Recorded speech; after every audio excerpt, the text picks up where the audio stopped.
Bonjour à tous et à toutes et bienvenue dans cette nouvelle session du Séminaire international de la FISIER qui s'intitule Les femmes de la Renaissance en Europe, actualité de la recherche historique.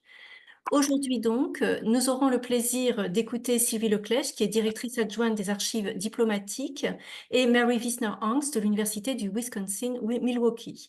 Avec pour répondantes, donc 3 répondantes, Elise Derminer-Reuterswerd de l'Université de Stockholm, Eliane Viennot de l'Université de Saint-Étienne et Valérie Wurst de l'Université d'Oxford.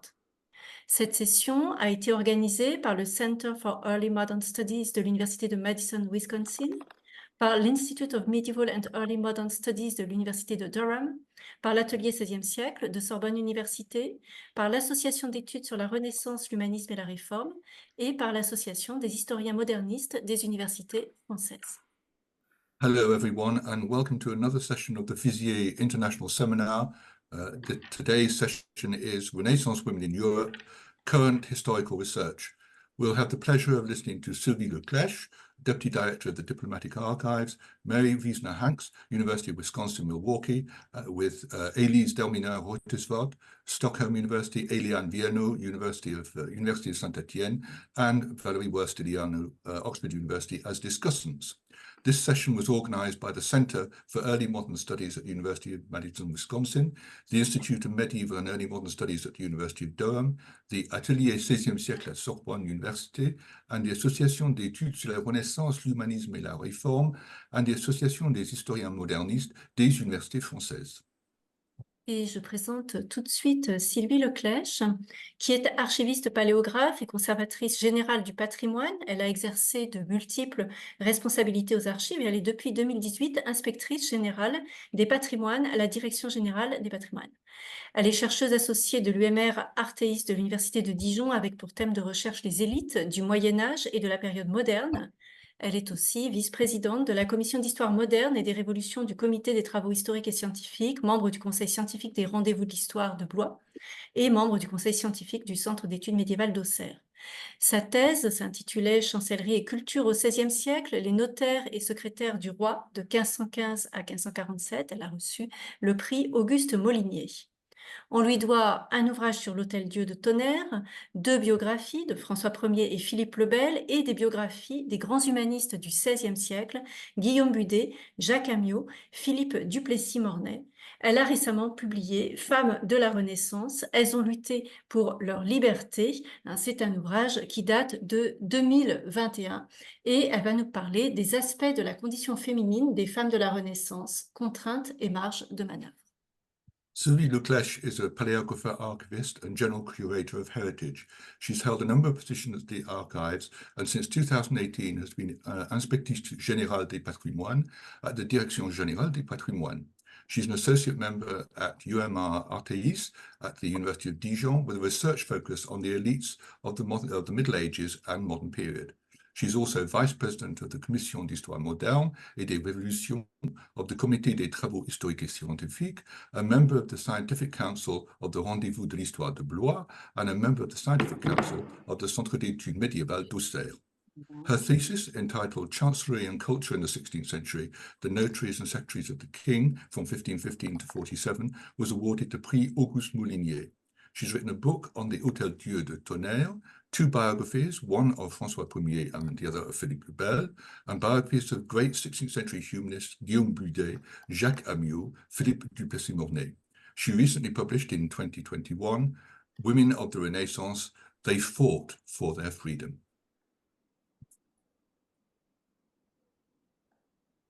Merci. Oui, juste une petite précision. Depuis 2022, j'ai donc changé de fonction. Je travaille aux archives diplomatiques. Voilà, c'est-à-dire aux archives qui sont spécifiques au ministère de l'Europe et des Affaires étrangères. J'ai l'occasion d'y retrouver. J'ai l'occasion d'y retrouver des femmes également du XVIe siècle, mais pas uniquement de cette période-là également, dont on ne parle pas beaucoup, mais voilà, ça on pourra peut-être en dire un mot également. Alors, moi j'avais choisi peut-être pour replacer le livre dans son environnement, j'avais souhaité, parce que je me suis beaucoup intéressée quand j'ai écrit des livres, à la démarche qui consistait à camper des biographies euh, ou des monographies d'édifices, c'est-à-dire finalement à rechercher en quoi un parcours de vie ou l'histoire d'un monument pouvait être atypique ou au contraire caractéristique d'une époque. Je me suis beaucoup intéressée à cette manière en fait de présenter les choses et d'exploiter les sources. Donc quand Talandier a accepté mon projet donc d'écrire sur les femmes à la Renaissance, j'ai proposé spontanément non pas un catalogue de portraits, ce qui n'aurait pas eu grand intérêt, mais j'ai construit un projet autour d'un fil rouge, parce que ce qui m'avait beaucoup frappé en particulier, c'était, j'ai relu à un moment donné, donc voilà, un peu comme nous toutes ou beaucoup d'entre nous, j'ai relu les œuvres de Simone de Beauvoir et en fait, moi qui croyais à Simone de Beauvoir uniquement centrée sur la philosophie et sur l'action politique contemporaine, en fait, elle écrit beaucoup elle prend des références dans l'histoire et elle écrit dans le deuxième sexe, elle écrit de nombreuses pages en replaçant la condition féminine dans l'histoire. Donc ça m'a beaucoup intéressée. Et donc pour le XVIe siècle, que je connaissais beaucoup plus par le biais d'histoire masculine, ou par le biais de l'histoire de l'art, j'ai décidé de m'intéresser, de voir si effectivement, au-delà des statuts sociaux des femmes sur lesquelles je pouvais trouver des informations, je pouvais dégager l'existence d'une condition féminine et en quoi, au-delà de ces différences sociales, elles pouvaient peut-être avoir dans leur parcours biographique des constantes qui tiennent finalement à leurs conditions de femmes dans cette période, qui est une période un peu charnière, où par rapport au Moyen Âge, on a une influence du droit romain qui est de plus en plus prégnante et où un certain nombre de juristes introduisent dans le droit coutumier des dispositions qui sont très clairement défavorables aux femmes. Mais ça, c'est l'aspect théorique des choses. Et je voulais voir dans les parcours de vie s'il y avait des moments dans les vies de ces femmes où, euh, par rapport à ce qu'on sait de la dégradation de leur situation juridique, dans la vraie vie, dans la vie réelle, elles avaient malgré tout, la volonté effectivement de ne pas subir totalement un sort qui était très largement dicté par les normes sociales dominantes, et si donc elles avaient, dans certaines situations, la capacité à détourner ces normes, à agir avec une certaine liberté. Donc ça, c'était véritablement mon intention en démarrant l'écriture de ce livre. Et j'ai essayé aujourd'hui de camper quelques petites têtes de chapitres pour pouvoir engager la discussion. Donc j'ai souhaité m'intéresser à des femmes qui avaient des destins individuels qui pouvaient paraître extraordinaires parce qu'il y avait beaucoup de sources sur elles. C'est le cas typique des dirigeantes, bien entendu. Et je me suis dit que peut-être ce portrait-là, si je l'ai revisité selon mon intention de départ, je pouvais peut-être dire autre chose sur effectivement leurs conditions féminines. Donc ces femmes-là, elles étaient vues, en tout cas considérées comme des femmes extraordinaires. Et puis, dans la masse des anonymes, ou dans la masse de celles qui ont été connues localement, qui ont eu une petite notoriété et qui aujourd'hui sont oubliées, était-il aussi possible de trouver des parcours de vie intéressants et de les voir en situation? J'ai repris un peu du coup pour les caractériser et tenter par cette association de portraits individuels, tenter une histoire collective mais incarnée hein, à hauteur de femme si je puis dire.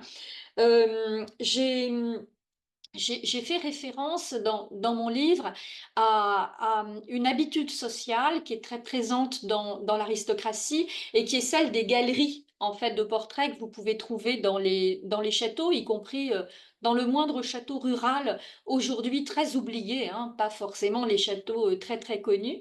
Je me suis dit qu'effectivement déjà à cette époque il y avait moyen de caractériser effectivement les personnes. Alors après, on peut dire que c'est assez caricatural, mais je me suis dit qu'il y avait beaucoup de femmes qui étaient effectivement représentées ces galeries, et que si je tentais de faire une galerie comme ça au XXIe siècle, moi, qu'est-ce que je trouverais comme résultat, ou quel résultat je choisirais aussi. Donc ça, c'était le premier aspect. Ensuite, j'ai souhaité traiter la question de l'exposition des femmes dans l'espace public en étudiant quelques femmes dirigeantes, soit qu'elles aient choisi de l'être, soit qu'elles aient plutôt été propulsées, j'allais dire, au rôle de dirigeante par la mort du mari, hein, en particulier donc la régente Catherine de Médicis, ou par la proximité avec un frère comme Marguerite d'Angoulême un peu plus tôt, et qui a effectivement eu un rôle tout au long de la vie de son frère. Donc, je me suis dit, ces femmes sont effectivement exposées et très visibles dans l'espace public. De ce fait, profitent-elles de cette situation pour prendre des décisions dans un univers où on voit monter la professionnalisation des métiers de l'administration royale, et cette professionnalisation est uniquement masculine. Il faut bien le dire. Les femmes ne peuvent pas exercer de charges publiques, c'est interdit. Donc, comment une dirigeante s'entoure-t-elle? De qui s'entoure-t-elle? Quel est le lien de confiance qu'elles peuvent effectivement nouer ou pas avec l'entourage qui est chargé au quotidien non seulement de les conseiller, mais également de produire les actes de décision qui vont ensuite être diffusés avec la lenteur qu'on sait dans la France d'Ancien Régime, dans tout le pays. Euh, Après ça, je me suis demandé si certaines femmes avaient été oubliées, c'est-à-dire certaines femmes en particulier dans les petits cercles provinciaux littéraires, euh, qui ont pu animer ce qui n'était pas encore devenu des salons. C'est en fait des petits groupes très mixtes qui se réunissent au domicile de la personne, et qui sont à géométrie variable.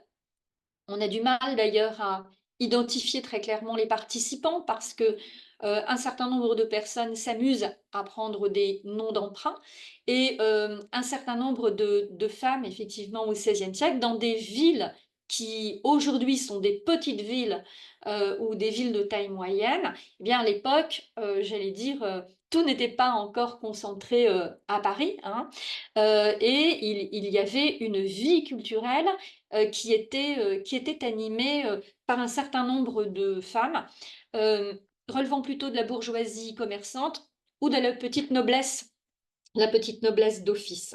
Donc voilà, on a déjà des occasions de voir effectivement les parcours des femmes. Ensuite, je me suis intéressée pour qualifier ces femmes, hein, qu'elles soient connues ou qu'elles ne soient pas connues, pour les caractériser. Je me suis posé la question donc de leurs droits individuels, c'est-à-dire que dans une société qui met en haut de la hiérarchie sociale et symbolique le couple chrétien, euh, comment les femmes utilisent-elles finalement ce qui les oblige à rentrer dans un moule social? Comment utilisent-elles effectivement ce mariage? Et en particulier, donc je me suis beaucoup intéressée parce que évidemment j'ai fait compilation, hein, pour faire ces portraits, mais j'ai aussi utilisé des sources inédites, et en particulier dans un procès d'annulation de mariage, hein, qualifié d'ailleurs de divorce perpétuel dans les textes. Euh, j'ai trouvé le cas de cette femme bourguignonne qui, en fait, gagne son procès, et son exemple montre que le droit canon, que les tribunaux, les officialités, les tribunaux ecclésiastiques protègent les femmes, parce qu'une femme qui ne devient pas mère est une femme qui est privée de ses droits. Donc c'est par rapport à, j'allais dire, on peut faire des rapprochements avec notre période contemporaine, hein, sans essayer de projeter notre vision actuelle sur le passé, mais ça m'a semblé intéressant de voir que le fait d'être mère pour une femme, certes, c'est rentrer dans un moule, mais c'est aussi acquérir effectivement une certaine forme de protection. Je me suis aussi intéressée à la question des veuves. Retrouve-t-elle une marge de liberté? Et puis, j'ai essayé de replacer tout ça, hein, de ces parcours individuels. J'ai essayé de les replacer par rapport à ce qu'on connaît du régime des droits successoraux dans la France du XVIe siècle. Bon, les études sont anciennes, hein, on les connaît assez bien, schématiquement. On sait qu'il y a une France plutôt du nord de la Loire, coutumière, des pays de droit écrit, mais il y a beaucoup de nuances. Il y a beaucoup de nuances parce que dans certaines coutumes, on a aussi introduit des dispositions du droit romain écrit qui viennent durcir le statut de la femme. Et de temps en temps, à la faveur d'une réécriture de coutume, c'est le contraire qui s'observe, c'est-à-dire qu'à un moment donné, euh, tout le monde pense, je veux dire, l'opinion générale se diffuse et on pense que les femmes sont privées d'héritage, hein, parce que le but de la dot, c'est qu'elles sortent définitivement de l'héritage familial, elles ne peuvent plus hériter de leurs parents.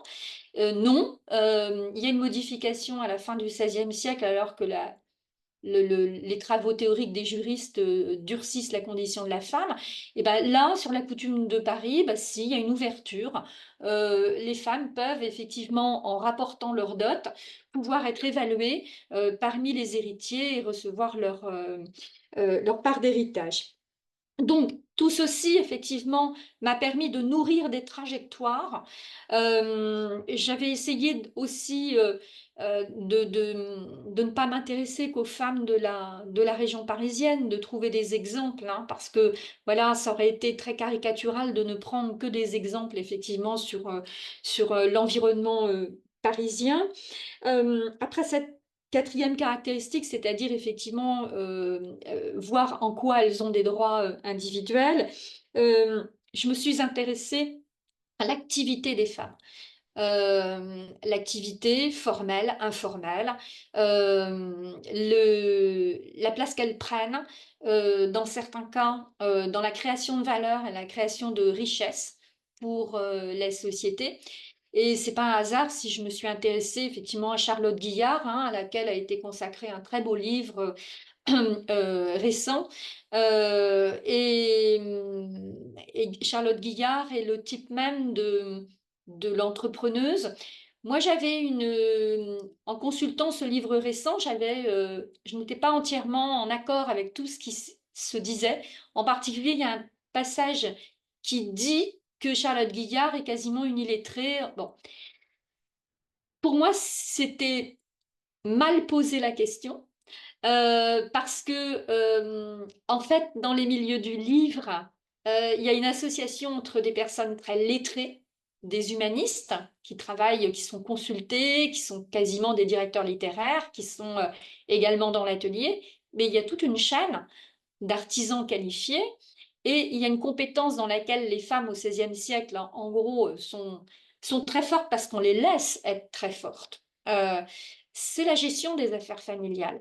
Et cette compétence dans la gestion des terres, la gestion au quotidien de la famille, en fait, elle s'exporte presque naturellement dans la gestion d'une entreprise familiale. Et il y a un partage des rôles, effectivement, bah, au sein du couple chrétien, puisque c'est celui qui est vraiment mis en valeur. Dans le cas de Charlotte Guillard, ces différents maris euh, vont dans des foires internationales. Elle, elle reste et elle en profite pour encadrer les ouvriers, gérer les stocks et également nouer des partenariats. Voilà. on dirait aujourd'hui des partenariats de coédition, c'est complètement ça. Voilà, donc je ne m'étends pas plus sur le cas de Charlotte Guillaume, elle m'a beaucoup intéressée parce que elle a une activité, voilà. Et puis comment dire, le 6e critère qui m'a également fait choisir certaines femmes, c'est que si elles ont été oubliées pendant longtemps, elles peuvent aujourd'hui être révélées.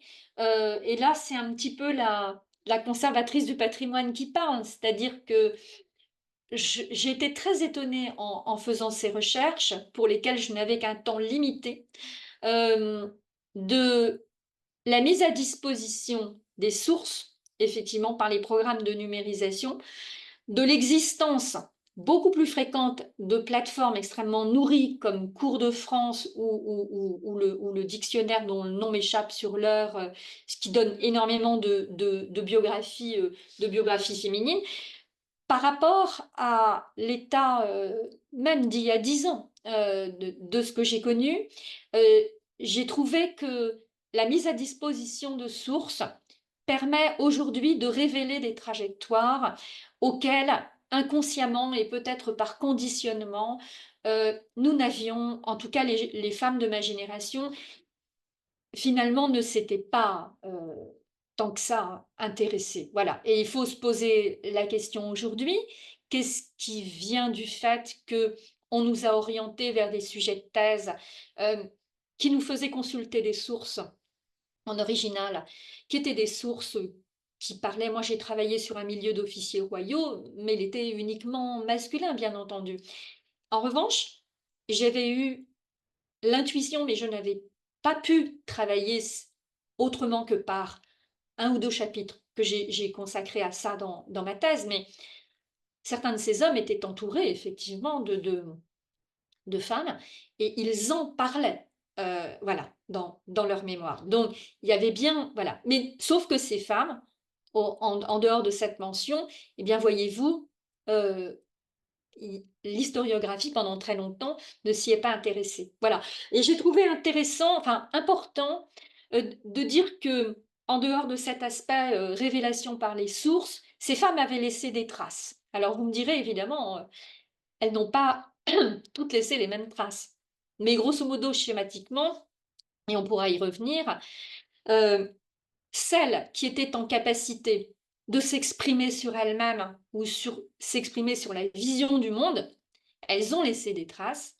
Quand une femme a la capacité à s'exprimer sur elle-même ou sur sa vision du monde, à un moment donné, elle peut être invisibilisée pendant longtemps.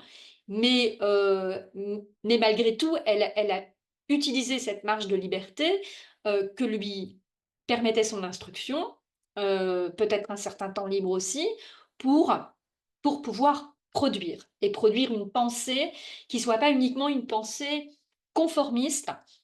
Et j'ai trouvé certaines originalités de pensée où l'humain transparaît. Gabrielle de Coignard, la Toulousaine, qui est une mystique, a des propos qui sont très personnels dans ses œuvres écrites la nuit. Voilà. Après, si elles sont d'un milieu social beaucoup moins favorisé, où est-ce qu'on les voit s'exprimer? On les voit s'exprimer, bien entendu, dans les sources judiciaires. Elles sont questionnées, ça, comme il y a un développement de la procédure écrite par réformes successives au XVIe siècle dans la justice, eh bien, les femmes sont interrogées, elles s'expriment, et là, on découvre, j'allais dire, des femmes qui défendent leurs intérêts. Voilà. Donc voilà, au moyen un petit peu de ces 6 critères, j'ai essayé de trouver des femmes qui pouvaient nous parler aujourd'hui de l'existence d'une condition féminine durant la Renaissance. Voilà.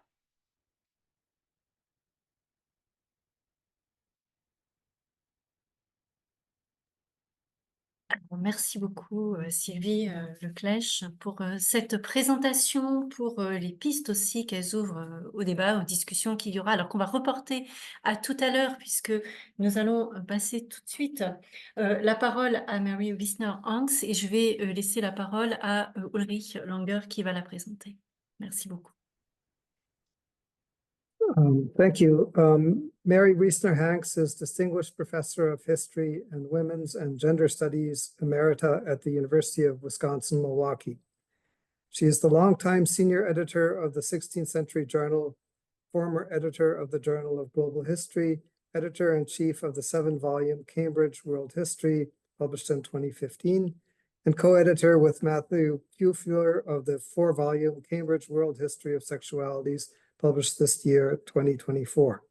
She's the author or editor of many articles and 40 books that have appeared in multiple editions in 10 European and Asian languages, including most recently Early Modern Europe 1450 to 1789, published in its 3rd edition last year, 2023 at Cambridge, Gender and History, Global Perspectives in 2022, 3rd edition as well, and What is Early Modern History, published in 2021.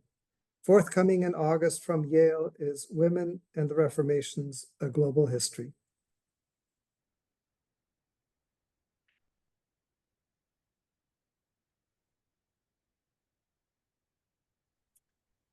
Well, thank you. And thank you for the invitation. And also, Mary, I'm sorry, Yeah. Anne-Pascale will read the introduction in French. Oh, and- sorry. Yeah. Merci. J'ai eu un problème de Yeah. micro. Voilà, merci. Donc, je vous présente rapidement. Mary Wiesner-Hanks est professeure émérite d'histoire et d'études sur les femmes et le genre à l'université du Wisconsin, Milwaukee.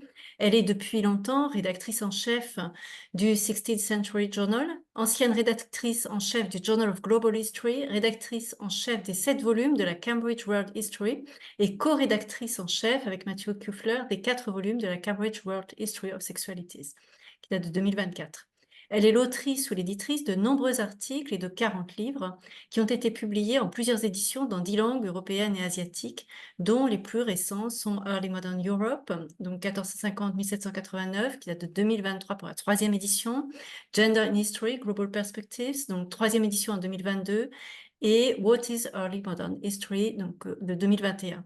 Et en août, Yale publiera son prochain ouvrage, Women and the Reformations, A Global History. Voilà, c'est à vous.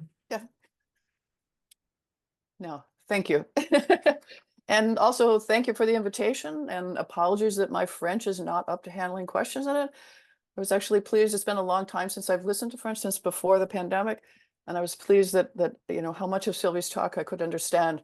But I can't handle questions in it, so I apologize for that. But it's also very pleasing to have this kind of international audience for our work, which I think we need more. We're still kind of in our little language silos in ways that we shouldn't have to be.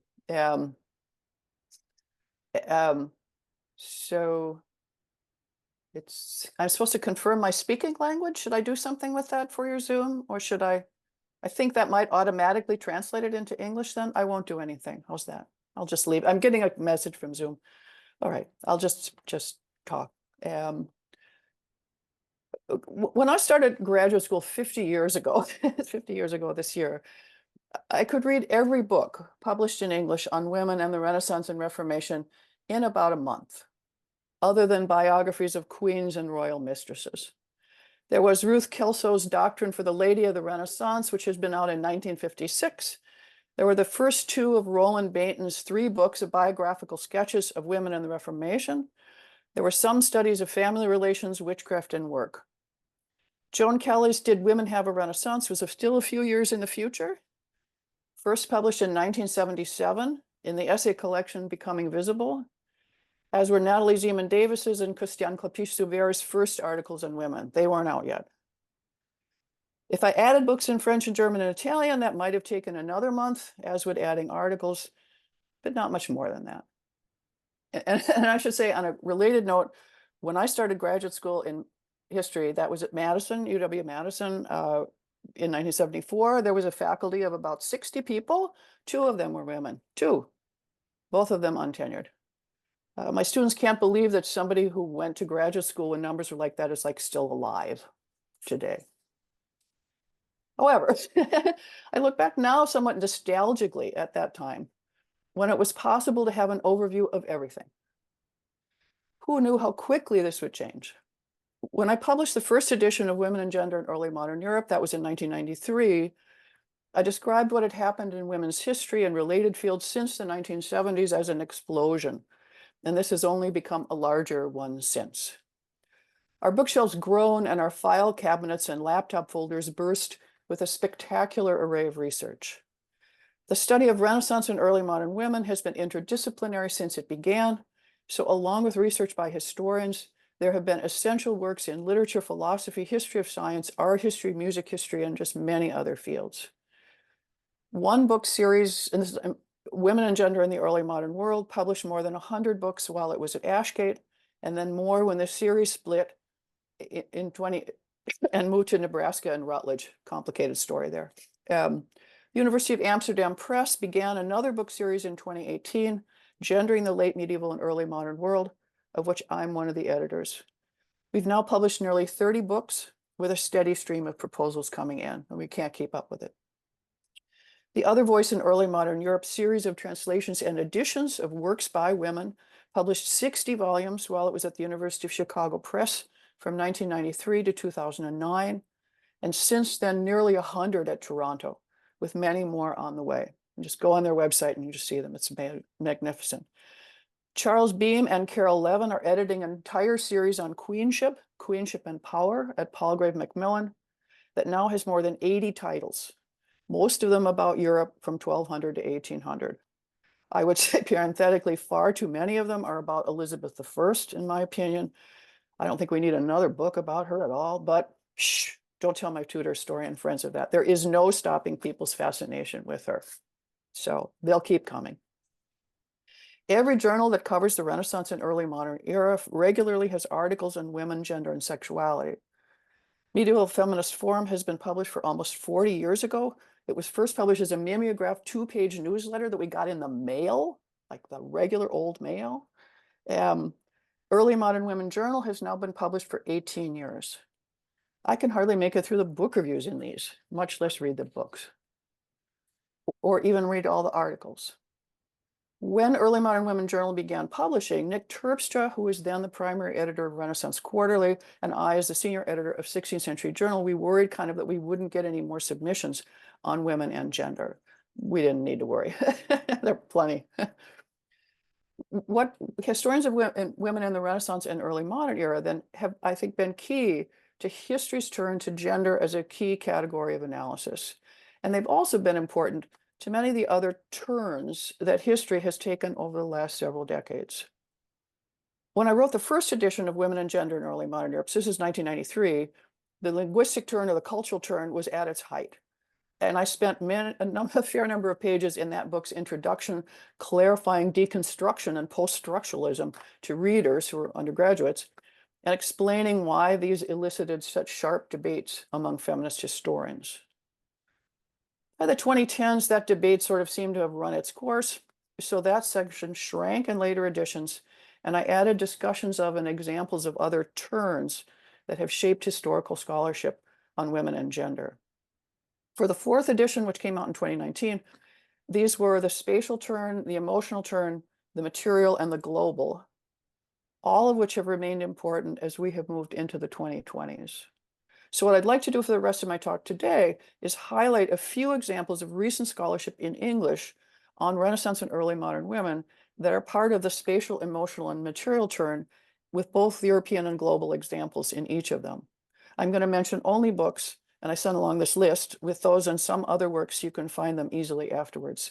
But this is a tiny share of only a tiny share of what's out, and it's only stuff in English. So I apologize for that. Okay. So stop with the apologies, just talk. The spatial turn.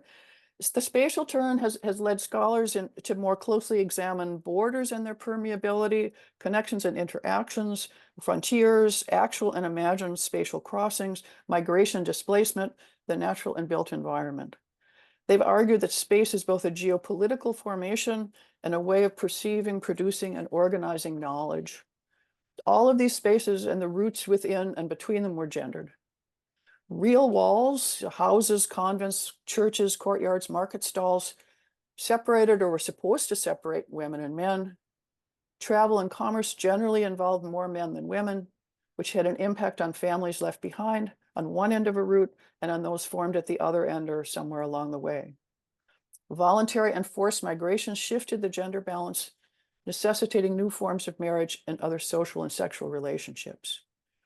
Gender also figured in understandings of spatialized activities, from dissecting the interior of the body to traveling across the globe. Among the spaces in the Renaissance that have seen the most intensive research are convents.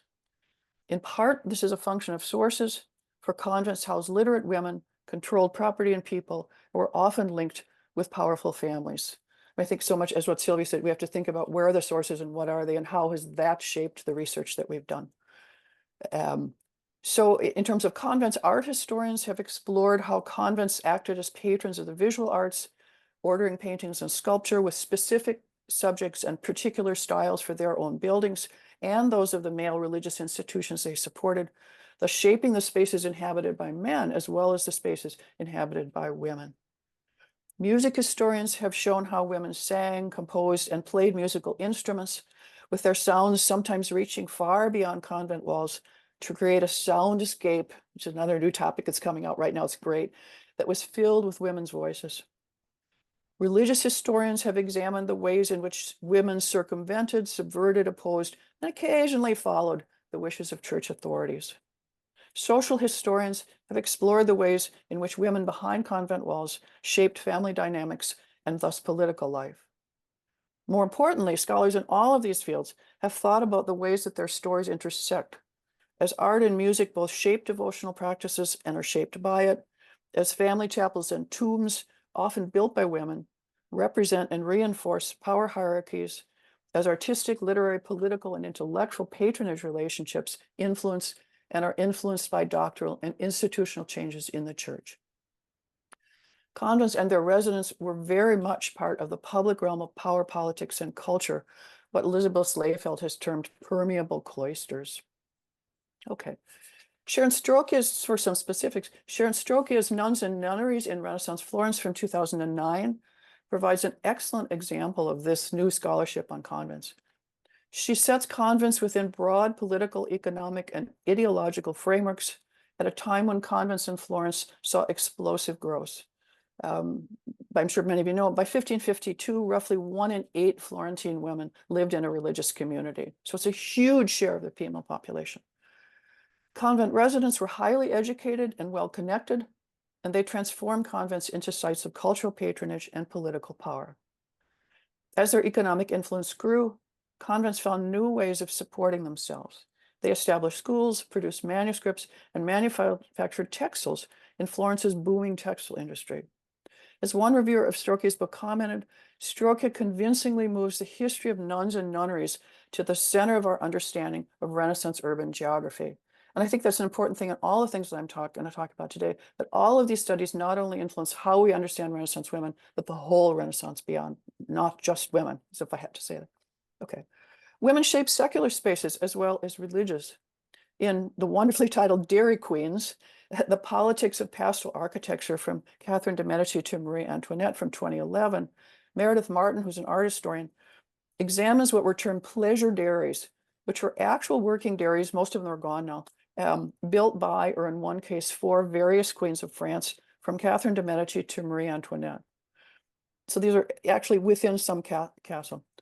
Martin embeds the choices that were made about these dairies within their broad economic, cultural, and political context, arguing that these dairies were not simply foolish whims of queens out of touch with the realities of power and money, who wanted a stage to pretend to be milkmaids. And that's usually the way Marie Antoinette's dairy is read, that it was kind of this stage for her. But they were built, decorated, discussed, visited, renovated, and often directly managed by their royal patrons for political purposes, sometimes at points where the queen's own fertility was under question. Okay, the spatial turn is not just about places like convents and dairies, but also connections that link them. Here, the primary emphasis in recent scholarship has been women's networks, studied by historians, art historians, and literary scholars. Some of these were dynastic networks, such as those of the Habsburgs discussed in Anne Cruz and Maria Gale Stampino's 2013 early modern Habsburg women, transnational contexts, cultural conflicts, dynastic continuities. As queen consort, queens regent, duchesses, viceroys, and abbesses of major convents, Habsburg women had a national and transnational impact on the diplomatic and cultural map of early modern Europe and the global Habsburg Empire. As did royal and noble women throughout Europe, they often moved when they married and had family loyalties to both their own and their husbands' dynasties. Many of these Habsburg women have also seen new biographies that emphasize their negotiation of political roles, informal and formal diplomacy, effective leadership, cultural patronage, and role in protecting and preparing their heirs for rule, including finding them appropriate spouses. So these new biographies are completely different than those that were available 50 years ago for me to read. These new biographies include Rubén González Cuerva's 2021 biography of Maria of Austria. It's Charles V's daughter, for which the subtitle is in fact Dynastic Networker. And Sylvia Mitchell's wonderful 2019 biography of Mariana of Austria, who ruled the Spanish global empire for a decade during the minority of her son Carlos II. Okay. Painting, sculpture, and other material objects were transported and exchanged through women's dynastic and friendship networks. Published studies have examined these. There's some on that list I gave you, as have museums, including the Prado's fantastic multi-year project, The Female Perspective, overseen by the art historian Noelia Garcia Perez. This features thematic routes through the Prado collection, with signs highlighting every object that is somehow linked to a woman, including collectors and patrons, whose role is often invisible or only in very small print on labels. Instead of pulling paintings and objects out and putting them in a separate gallery, these thematic routes feature signage where they were already displayed, which I think is a wonderful way to emphasize women's role for every visitor to the museum sees them. So if what you do is go to the Prado and you're only going to be there for half an hour and you got the highlights, so you run around and see all the highlights, which is the way a lot of people see the Prado. You'll see these signs. It's great. The first of these thematic routes was up from 2022 to 2023. It featured women from 1451 to 1633. And the second, I just learned, it just went up in May, those from 1602 to 1700. There's a book about the exhibit. There's audio-visual features and documentaries you can find on the Prado's website. If you can't get to the Prado, there's also, I just learned from Noelia, there's going to be a book series about this whole kind of thing. But I really encourage you to go to the Prado. I mean, like if you need an excuse to go to the Prado, go to the Prado and see it, because it's just a really wonderful both way to highlight this, and also the exhibit itself is just fantastic. They're changing the signage in the Prado so that every woman is not always described as mother of so-and-so or wife of so-and-so, whatever. Like they're just themselves. And so it's a really wonderful rethinking of a collection that was in fact started by women, the Prado was. So go see the Prado. Okay, back to books. After the Reformation, dynastic networks also became religious ones, as networks of royal and noble mothers, daughters, daughters-in-law, grandmothers, granddaughters, aunts, and nieces communicated religious ideas and shared religious convictions, sometimes across vast distances. Here, Jonathan Reed's magisterial, which means really long, King's sister, Queen of Descent, Margarita Navarre, and her evangelical network from 2019 is a prime example. Religious networks based on kinship ties were not limited to the top of the social heap, however.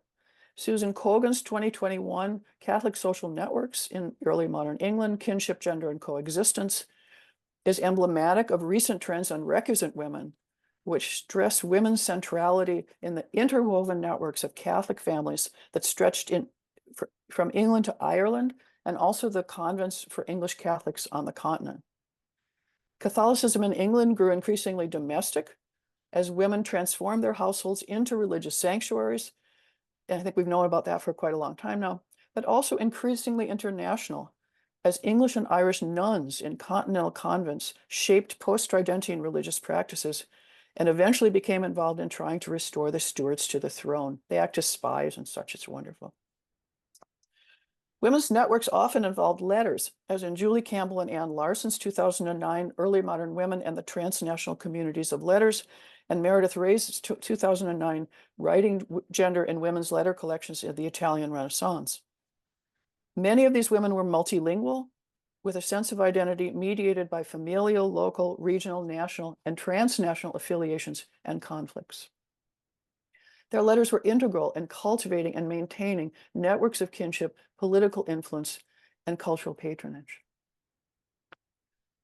But networks could also involve women who could not read and write, as in Elizabeth Cohen's and Marley Cooling's 2023 non-elite women's networks across the early modern world. Marginalized women, the poor, members of religious minorities, abused or abandoned wives, servants, sex workers, built and used networks and informal alliances to supplement the usual structures of family and community that had often let them down. Flexible, sometimes ad hoc relationships could provide crucial practical and emotional support for women who face problems of livelihood, reputation, displacement, and violence. Okay. The spatial turn is also about movement. So it's about places, it's about connections, and it's about movement. The majority of people who traveled in the Renaissance and early modern world were men. But recent research has found many women and girls who traveled on their own as part of couples and families. There are a handful of women on Columbus's third voyage in 1498, on Hernan Cortez's conquest of the Aztec Empire in the early 1520s, and on Spanish expeditions into South America. Most of these women were enslaved and free women who found food, cooked, did laundry, had sex, and carried out all types of work for soldiers, just as women did in Europe.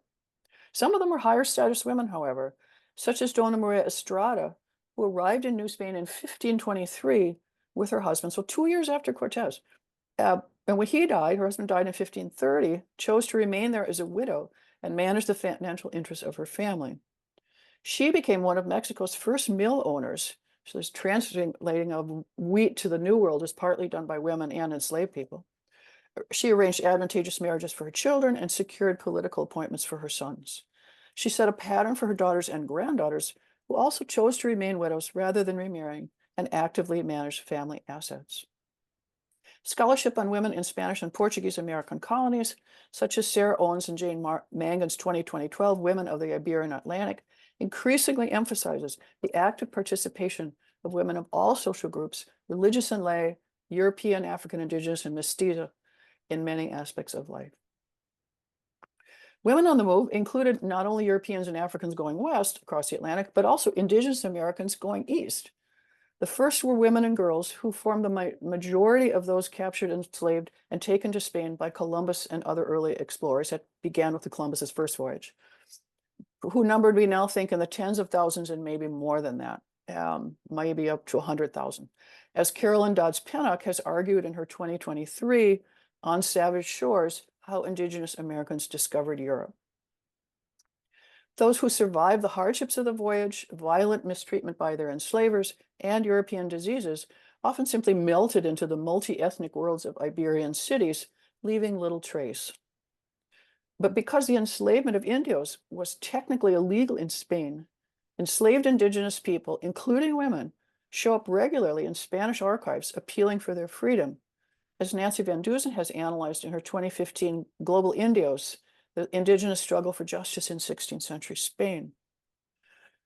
There were also higher status Indigenous women in Spain, including one of Moctezuma's daughters, and both Indigenous and Mestiza women who entered Spanish convents, sometimes not just one or two, but sometimes as many as a couple dozen in a convent.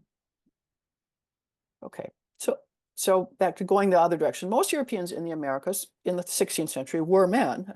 Women traveled, but most of them were men, who had sexual relations with Indigenous and African women, relations that produced a wide variety of racially mixed children, those castas that Spanish authorities tried to define and portray. 16th century understandings of race and blood are another huge topic, of course. Since 2020, many US institutions that specialize in the Renaissance and early modern periods have held workshops and conferences, sponsored special issues or features in issues, and formed networks of scholars that focus on race. This includes the Newberry Library, the Arizona Center for Medieval and Renaissance Studies, Early Modern Women Journal. This is Race Before Race, Race to Race, the whole bunch of networks. Medievalists too, I would say, but for us as Renaissance people, those are the networks. Race intersects with women, gender, and sexuality, particularly in studies of intimate relations. Intimacy is a fraught topic in colonial settings, given the enormous power differences and often violence involved. But to ignore it ignores the ways that individuals manage sort of to find pockets of opportunity and erotics in the fluidity and instability of colonialism. Here, I think the prime example for the 16th century is Jane Manga's Transatlantic Obligations, Creating the Bonds of Family in Conquest Era Peru and Spain, which traces the way children of mixed heritage and sometimes their indigenous mothers traveled back to Seville and other parts of Spain, creating chains of migration and networks of obligation that went in all directions. Through dowries, bequests, property purchases, and other economic moves, which means they're in the sources, blended families improved and solidified their status. Even enslaved women and men used legal claims and money to secure their freedom and that of their children, negotiating the legal categories of the costa system to their own advantage and sometimes traveling to do so, as Michelle McKinley and Sarah O'Toole have observed and demonstrated. Their books are in the bibliography. Okay. So the studies I've mentioned are part of the spatial turn. But as you can see, they're also shaped by the other turns that I mentioned, emotional, material, and global. In fact, as I've argued earlier in another article, what we often in history conceptualize as turns, this is a big thing in history, might be better conceptualized as lenses. A turn sort of takes you in a new directions, but it implies that you veered away from the way that you were going. Lenses can be additive, allowing you to create multi-lens microscopes to see greater complexities in things close at hand, and multi-lens telescopes to see things far away more clearly, or glimpse things that were otherwise invisible. You know, and we as Renaissance people, we study the era in which multi-lens things were invented, so it's a nice metaphor for our period too. Okay, to provide just a few examples then from my other turns. The emotional turn, what in literary studies is usually called the turn to affect, has led historians to understand the chaining meanings and consequences of emotional concepts, expression, and regulation. They've studied norms and standards that societies and groups maintain toward emotions, investigated individual emotions, anger, sadness, jealousy, desire, and looked at the interplay between emotions and other aspects of society. In Generations of Feeling, A History of the Emotions, 600 to 1700 from 2015, Barbara Rosenwein, who's kind of a key player in this history of the emotions, developed and expanded the idea of what she calls emotional communities, which she defines as social groups that adhere to the same valuation of emotions and how they should be expressed. She assesses the way in which emotional norms and modes of expression respond to, and in turn create, their social, religious, ideological, and cultural environments. Rosenwein includes both women and men in her examples, and other historians have focused most specifically on women. Prime among whom is Susan Broomhall, who has edited or co-edited 9 collections of articles on medieval and early modern emotions, 4 of which highlight gender, including Gender and Emotions in Medieval and Early Modern Europe from 2015, and also Authority and Gender and Emotions in Late Medieval and Early Modern Europe, also from 2016. Broomhall emphasizes the critical role that gender ideologies and lived, structured, and desired emotional states played in producing stability and instability, and the way emotions had to be actively managed through social mechanisms like children's education, acculturation, and training, and through religious and intellectual and textual practices that were both sociocultural and individual. Joy Wiltenberg's 2022 Laughing Histories from the Renaissance Man to the Woman of Wit demonstrates how gender and social power shaped how, when, why, and with whom one laughed, and reveals the multiple meanings of laughter from the court to the tavern and the street, and also how these changed. Nuria Solares Fernandez is brand new, The Politics of Emotion, Love, Grief, and Madness in Medieval and Early Modern Iberia, focuses on 3 female descendants of Isabel of Castile, Isabel of Portugal, Isabel of Aragon, and Juana of Castile, all of them royal women perceived by their contemporaries as having gone mad. I mean, this is Juana la Loca, Juana the Mad, as a result of excessive grief. She explores the intersection of powerful emotional states, love, melancholy, grief, and madness, with gender and political power on the Iberian Peninsula, and how the court cultures in medieval and early modern Castile and Portugal contributed to the development of new notions of emotional excess and mental illness. So she takes Rosenwein's idea of emotional communities and looks at how these new communities were formed. Okay, the material turn has brought a greater emphasis on material culture, along with written texts as sources of historical knowledge. Material culture studies emerged as a field with roots in several different disciplines, including art history, archaeology, anthropology, and history, and I think has really remained interdisciplinary. It's both a method by which you can evaluate and analyze object, a group of sources that you're studying, and a theory through which one can assess the role of objects and relationships between things and people, what Ian Hodder calls entanglements, in the creation and transformation of society and culture. And there's a large contingent in this that argues, in fact, that things have agency, objects have agency. Okay, we Renaissance historians have long paid attention to material culture. Of course, Lisa Jardin's Worldly Goods was in 1998, so it's not new to us. But some recent scholarship includes Ulinka Rublak's 2012 Dressing Up, Cultural Identity in Renaissance Europe, in which she considers what women and men wore and how their choice of clothing made them move and feel, viewing dress as a cultural code through which people fashioned their social, religious, and national identities, and showing how the developing global economy underpinned the transformation of fashion. So the global turn is there as well. Aaron Griffey's 2019 Interdisciplinary Collection, Sartorial Politics in Early Modern Europe, Fashioning Women, examines how elite women marshaled clothing and jewelry for political ends, enabling them to signal their dynastic value, promote loyalty to their marital court, and advance political agendas. Women's writings are also being increasingly examined not only as texts, like what do they say, but as material objects that were produced, packaged, promoted, circulated, and inherited, as in the 2014 collection, Material Cultures of Early Modern Women's Writings. In the wonderfully titled, my favorite of all these is Susan Fry's Pens and Needles, Women's Textualities in Early Modern England from 2010. Fry notes the way embroidery and writing are interrelated. Women who could read and write worked text into their embroideries as text, chose stories to depict they had seen illustrated in books, created embroidered covers for manuscript and books they especially prized. Women often saw the products of their pens and needles as similar, both of them ways that they created their own identities, communicated with one another, and showed their talents. Working an image of Christ or a saint or an Old Testament heroine or a verse from the Bible gave a woman the opportunity for spiritual reflection, and also for saying what, after the Reformation, what their own spiritual ideas. And they sometimes describe their embroidery and letters and daybooks as a spiritual activity. Needlework was also an opportunity for socialization and learning, as it was undertaken often by all the women in the household, family members and servants in a group, with one person reading from a religious or secular book as others worked. Fry's book reflects a move in material culture studies away from a focus on luxury objects and elite consumer practices toward more mundane objects and their role in creating what the philosopher Charles Taylor has called the social imaginary for ordinary women and men. Raphael Sarti's 2004 Europe at Home, Family and Material Culture, and Renata Ago's 2013 Gusto for Things, and those are the English versions, also examine ordinary people's possessions. Those are wonderful books, what they did with them, how they thought about them, why they wrote about them, and how they passed them on to their heirs.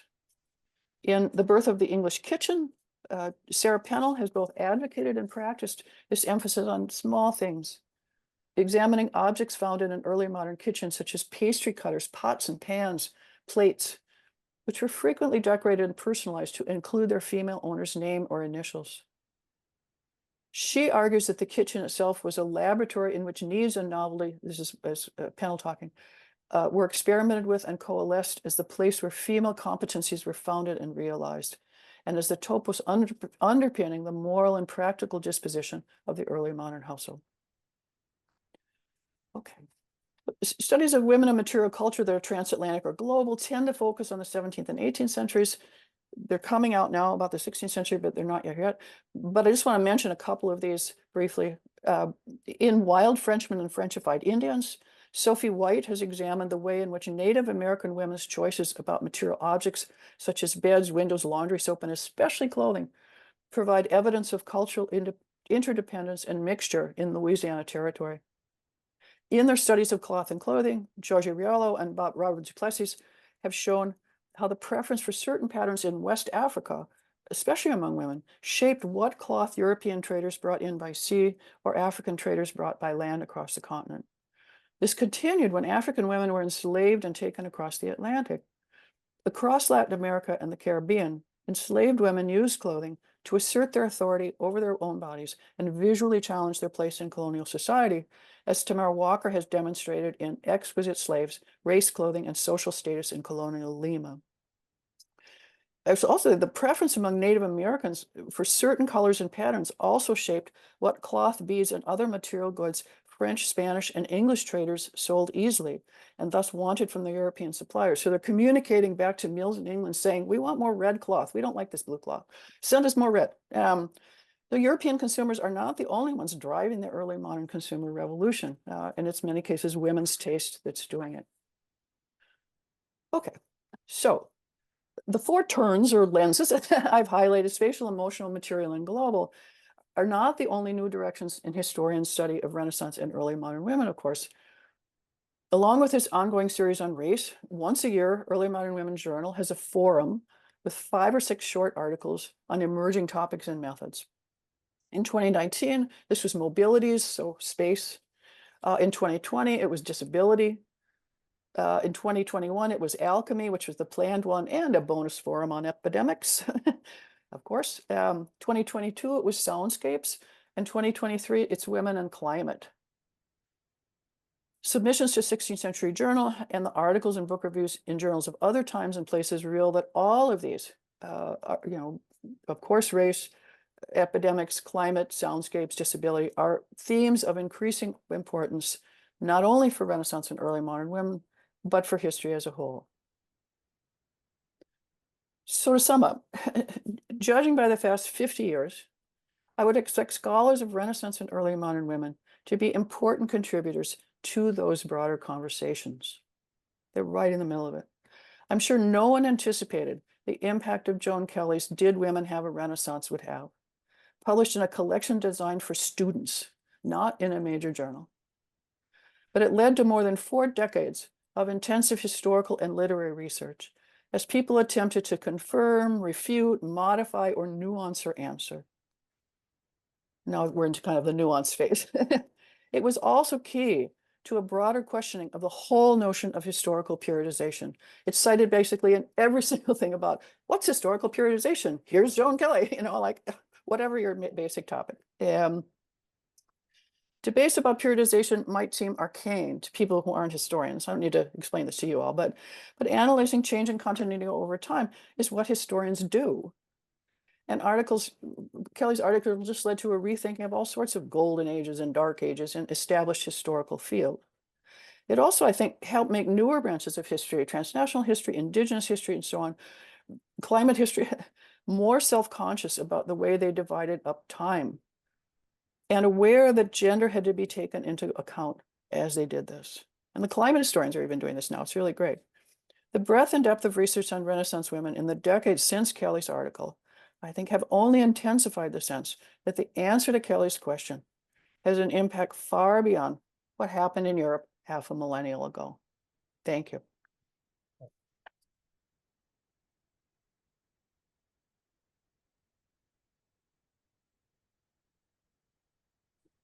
Thank you so much, Mary. That was a wonderfully rich and exhaustive overview, and we're really, really grateful to you. I think there's time for a 5-minute pause, and so should we reconvene at... Elise Delmino-Reuterswald is an associate professor of economic history at Stockholm University. She received her PhD in history in 2011 from Purdue University. She's been a fellow at the Swedish Collegium for Advanced Study, the Center for Advanced Study in Behavioral Sciences at Stanford University, and the Robert Schuman Center for Advanced Studies at the European University Institute. She's the author of several books and articles, including Gender and Politics in 18th Century Sweden, a political biography of the Swedish Queen Ludvika Ulrika, 1720-82, published by Routledge in 2017, a collection of essays entitled Women and Credit in Pre-Industrial Europe, Brepols 2018, and another collection titled Revisiting Gender in European History, 1400 to 1800, which she edited together with 2 colleagues in 2018. In 2024, she will publish Before Banks, The Making of Debt and Credit in Pre-Industrial France, and that will be published by Cambridge University Press. Alors, Elise Derminer-Reuterswerd est professeure associée en histoire économique à l'Université de Stockholm. Elle a obtenu son doctorat en histoire en 2011. Elle a été pensionnaire du Swedish Collegium for Advanced Study, du Center for Advanced Study in the Behavioral Science de l'Université de Stanford et du Robert Schuman Center for Advanced Studies de l'Institut universitaire européen de Florence. On lui doit notamment Gender and Politics in 18th Century Sweden, une biographie politique de la reine suédoise Lovisa Ulrika, 1720-1782, c'était en 2017, un recueil d'essais intitulé Women and Credit in Pre-Industrial Europe, 2018, et un autre recueil intitulé Revisiting Gender in European History, donc de 1400 à 1800, réalisé avec Azaz Sjogren Carlson et Virginia Langum en 2018. En 2024, elle publiera Before Banks, The Making of Debt and Credit in Pre-Industrial France, et c'est à paraître à Cambridge University Press. Thank you very much for this introduction. So as agreed, I will speak in English tonight. I will do my best with my very thick French accent. So I hope everybody can have something, a little bit of French, a little bit of English. So I'm very happy to have been invited tonight to provide some food for thought before the discussion, based on those two very excellent summary of the current state of the field when it comes to gender and women history in the Renaissance. So what I'm going to try to do here, and please bear with me, is to try to summarize based on those two presentations where we are and where we are going in the field of women history and gender history, and try to pinpoint some interesting feature for conversation later on. So Mary Wisner-Hanks and Sylvie Leclèche have provided an excellent summary of the current state of the field. And definitely over the few past decades, research on women and gender in the Renaissance has, I would say, exploded. We've seen a significant expansion in not only in the themes, but also subjects studied, as well as the adoption of diverse methodologies and interdisciplinary approach, and this on a global scale. Various shifts or turns in perspective or even lenses, as described by Mary, have emerged, and I see these turns as interconnected, not turning into different direction, but going, in fact, in the same direction. And those turns have contributed immensely to a deeper understanding of the experiences of women and men in the past. And they create a dynamic movement forward, featuring cross-fertilization of ideas and methodologies. I would say that they form a giant wave to go forward as a same movement, not something as separate or differentiated, but they go into the same direction. And I would like to specifically reflect on one of those turns, perhaps the most discussed at the moment, women on the move. The articulation of circulation, migration, and mobility within the dynamic field of global history is definitely one of the most explored areas at the moment. In a 2005 article published in the journal History and Theory, Marie-Louise Roberts, a historian, described the recent expansion of gender studies towards a transnational and global history as a second integration war. And this followed, of course, an initial effort to reformulate the periodization, themes, and turning points of mainstream European history from the standpoint of women experience and subjectivities in the 70s and onwards. And this second integration war really underlines the current state of affair, I think. We're still doing it, and we're still in it. But this global turn is not without challenges. Pre-colonial and early colonial source material is often scattered and does not always fully highlight women experiences.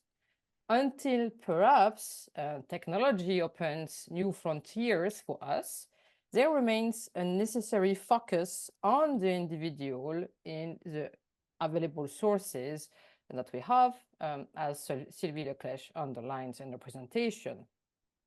White women, the female explorers and travelers, were often depicted as transgressing traditional rules, viewing the colonial adventure as an opportunity for emancipation, and on the other hand, Native women were often depicted as sexualized objects. Their bodies became the site per excellence of colonial anxieties, subjected to fantasies of presumed excessive and unbridled sexuality and seen as needing control. Both white women and Native women had to be governed through a convenient merging of indigenous and Western models of patriarchy. This dual patriarchal regime found forms of complicity and compromise that marginalized women, depriving them of the powers, autonomies, and solidarities they had enjoyed in the pre-colonial period. I won't go into too much detail about this, but what I would like to highlight here is there is still much to write regarding how the formation of empires changed the history of women and gender, and how this dual patriarchal regime shaped policy, rules, experiences, and agencies. Secondly, regarding still this global turn, challenges pertaining to translation of languages, as well as translation of categories and experiences, remain definitely an area open for improvement. If we think about the categories that Sylvie highlighted in the talk, for instance, it's definitely here that we have perhaps a lot of work to do, especially with our non-Western colleagues, to find a way to communicate and talk the same research language. And any of you who have been working with perhaps non-Western colleagues know how difficult it is to find common ground for doing the research together. And I can help to think about Julia Calvi's article. Julia Calvi who asked, she actually questioned this different contexts and time periods, and the question of how can we recapture the voice of the other, the subaltern, both men and female. How do we do that? Does introducing gender into world history risk effacing such voices? And it's a legitimate question that needs to be taken further. Over the past decade, historians have been writing a collective history of women through individual experiences, as Sylvie Leclerc reminded us, exploring a wide range of situations. And these studies have brought to light the forgotten, exposed, and active women, offering a diverse array of experiences. However, due to the limitation of available source material, much of this research has focused on elite women. By focusing on women from marginalized segments of society, we can uncover diverse experiences and agency, often revealed through microhistory and painful puzzling of different types of documentation in the archive. Through these lenses, we can reconstruct women's past, revealing that female peasants, for instance, were not merely subjected to male dominance and exploitation. Instead, across Europe, amid the challenges of survival and adversity, rural men and women frequently collaborated effectively, asserting their agency and power in various ways, and therefore undermining what we think is patriarchy. Recent research on rural women, those forgotten women, highlight a significant gap between theory and practice. Sylvie Leclerc underscores in her presentation how legal norms often fail to secure women access to assets and wealth. However, recent scholarship and a closer examination of actual practices reveal a variety of arrangements that do not necessarily disadvantage women. In early modern Alsace, a region that I particularly know well, peasants frequently endowed their daughters with livestock and land on par with their sons, and the daughter could come back at the death of their parents and claim their share of inheritance. Marriage contracts frequently demonstrate that peasant couples choose equitable division of assets upon death, contrary to prevailing unequal local customs. So it's very important in the future to examine further this dichotomy between theory and practice. Often patriarchal rules did not align with the social and economic realities experienced by women. So what is the next turn going to be? What lies ahead for the history of gender in the Renaissance? I'm very much inclined to emphasize my own area of expertise, economic history. Can we reshape economic history through a gendered lens, placing women as central protagonists? In a sense, how might understanding the history of women and gender transform our perspective on economic history? And what steps are needed to achieve this? And what impact might it have? Those questions I'm not going to answer, but I'm going to leave them to you. It's well known that gender and women have historically received scant attention in economic history, particularly concerning the Renaissance, and it's not just due to the lack of documentation. While social historians have used gender as a tool of analysis to examine and interpret social and cultural development, economic historians, especially since the cliometric revolution in the 70s, have largely overlooked its application. Quantitative history typically categorizes individuals into two sexes, male and female, without delving into the nuanced roles and impact of gender in economic context. Gender as a tool of analysis holds significant potential to eliminate crucial aspects within economic history. And I would like to convince you of this just by taking, for example, Maria Ågren's project at Uppsala University in Sweden. She really has pushed boundaries by using innovative methodologies, such as making verbs count, to redefine women activities. And this approach, also adopted by Jane Whittle at Exeter University for late medieval and early modern England, involves reinterpreting sources like court testimonies and diaries that were previously overlooked in labor and economic history. So sometimes it's just a matter of looking. By broadening the definition of economic activities to encompass a wide range of resources accessible to both men and women, this project reveals the diverse and meaningful roles women played in the economy and market. They demonstrate that women's work and tasks were not only varied, but also had profound implications for economic dynamics and societal structures. This reevaluation underscores the importance of integrating gender-sensitive approaches into economic history, offering new insights into historical labor, finance, and the complexities of economic participation. In a similar vein, the predominant focus on markets, often neglecting gender as a category, has marginalized the historical roles and contribution of women as agents of change. By applying a gender lens to the concept of the market, we are compelled to reconsider women's position in society. not solely from an economic perspective, but also to comprehensively elucidate the interplay between gender, power, finance, and politics.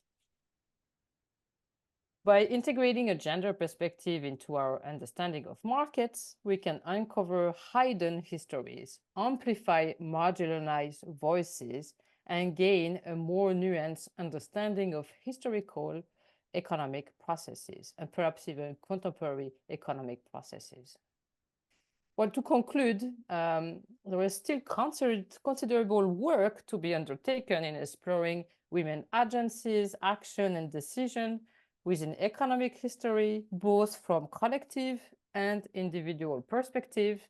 Achieving a comprehensive understanding requires a stronger synergy, I think, between social and economic history, perhaps as part of this giant wave of turns, revealing the intricate mechanism at play and offering a more accurate portrayal of women's historical experience.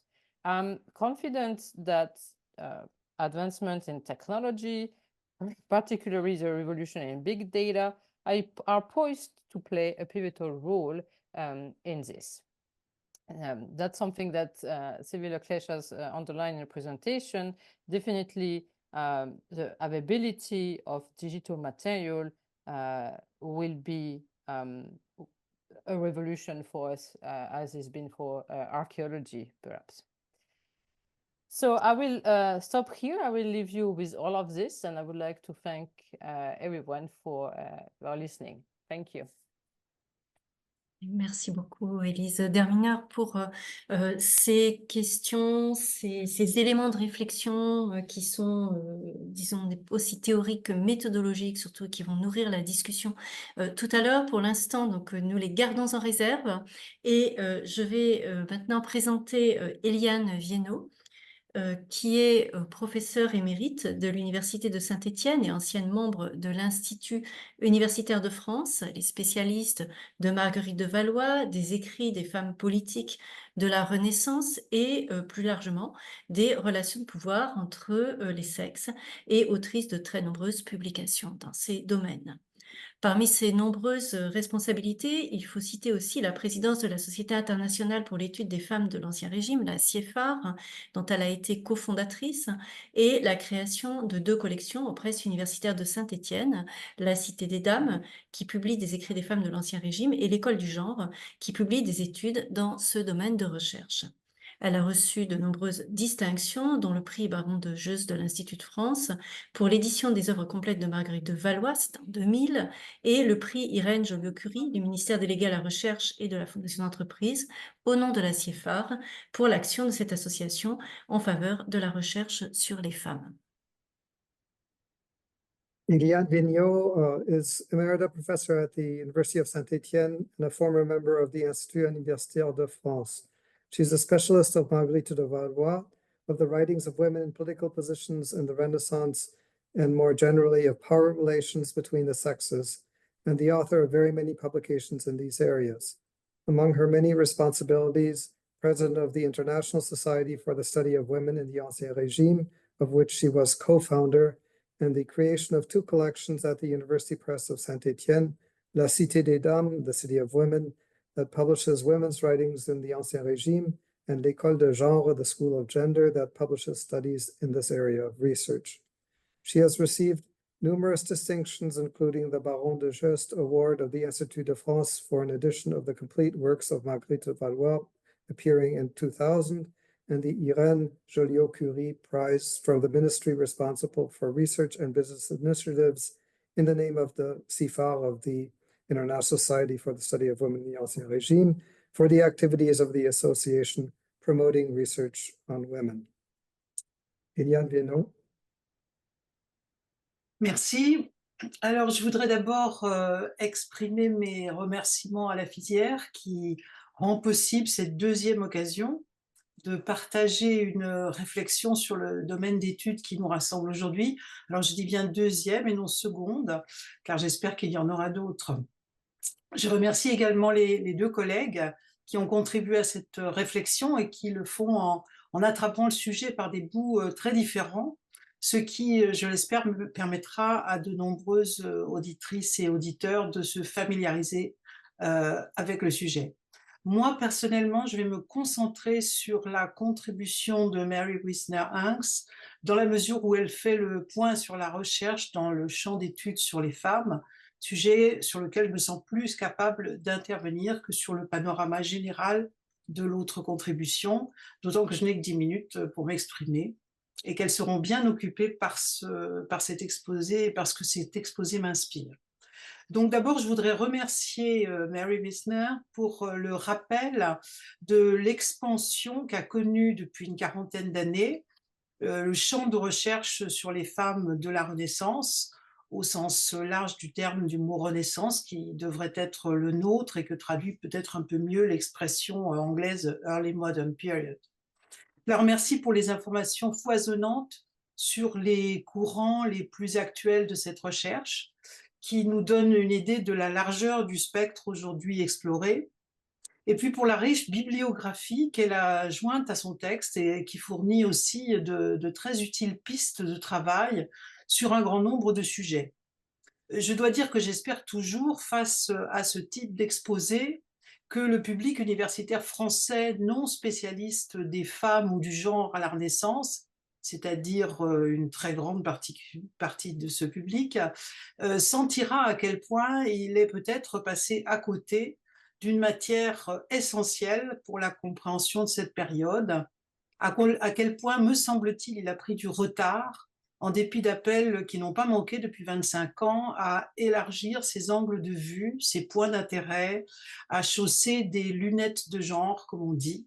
À ce stade où j'en suis de ma carrière, je vous mentirais si je vous disais que je suis très optimiste à ce sujet, mais je pense que les choses sont un peu en train de changer et que cette deuxième occasion, donc, de toucher du doigt la richesse de ce champ en témoigne.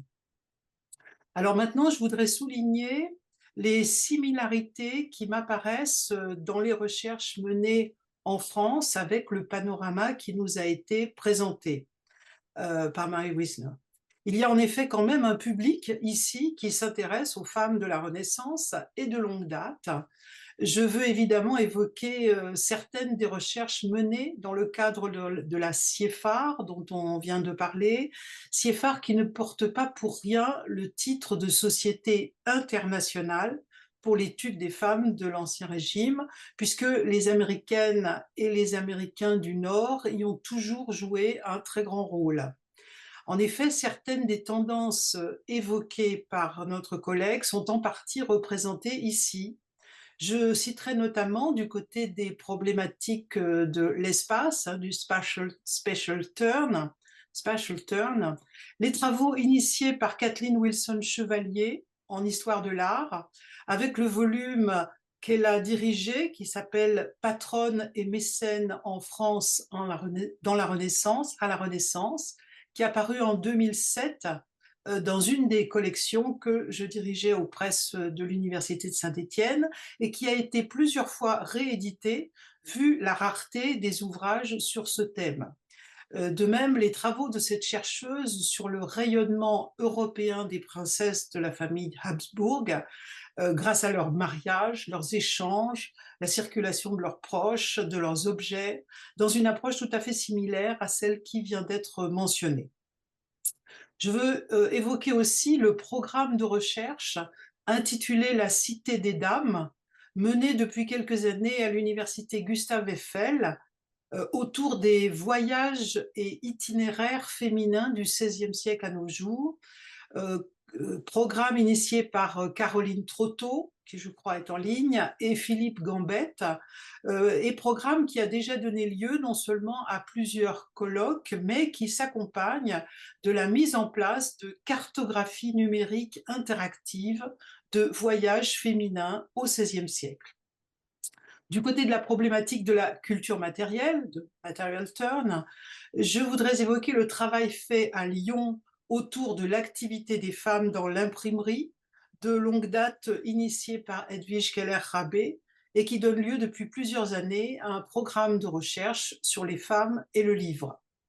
Et dans le même ordre d'idées, l'ouvrage tout juste paru sous la direction de Sabine Juratic et Emmanuel Chaperon, les livres ont-ils un genre, 16e, 20e siècle, qui vient couronner plusieurs décennies d'exploration de ce continent par la première chercheuse notamment, Sabine Juratic.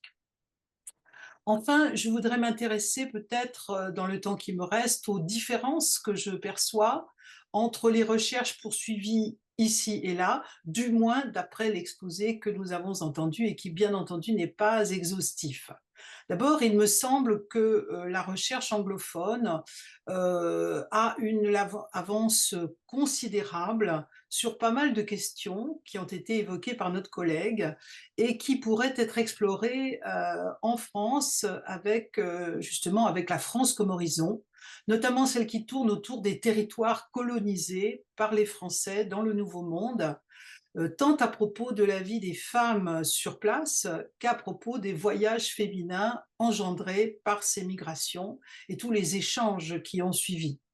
Quant à nous, nous avons repris un travail ancien mais longtemps abandonné sur ce qu'on appelle la querelle des femmes, c'est-à-dire sur les multiples formes d'opposition à l'expression des femmes, à leur participation à la vie politique et intellectuelle, question qu'appelait aussi la chercheuse John Kelly, dont il a été question tout à l'heure, dans son étude de 1982, Early Feminist Theory and the Querelle des femmes, 1400-1789.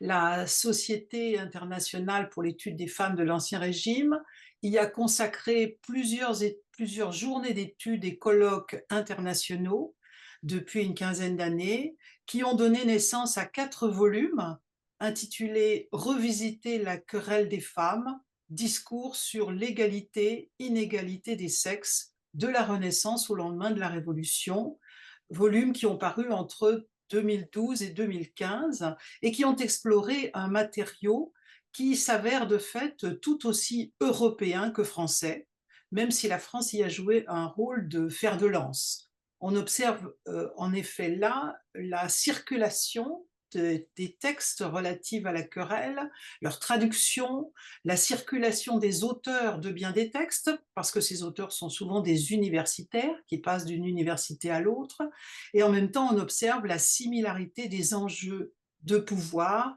sur un continent où les hommes se réservaient l'accès aux diplômes et aux métiers qu'ils verrouillent. Et je rappellerai aussi à cet effet que je me suis appuyée sur tous ces travaux et les miens propres pour tenter de dresser un bilan à la fois historiographique, historique, politique, intellectuel, du contexte très ambivalent et très agressif qui a présidé à l'émergence des autrices au XVIe siècle, dans les chapitres consacrés à la Renaissance qui m'ont été confiés par Martine Reed pour le double folio « Femmes et littérature, une histoire culturelle ». Ce sont des volumes qui ressortissent de l'approche historique dont il est question aujourd'hui et dont je me permets de rappeler l'existence vu qu'ils ont paru 2 jours avant le premier confinement, ce qui les a sans doute privés d'une bonne partie de leur réception. Je vous remercie.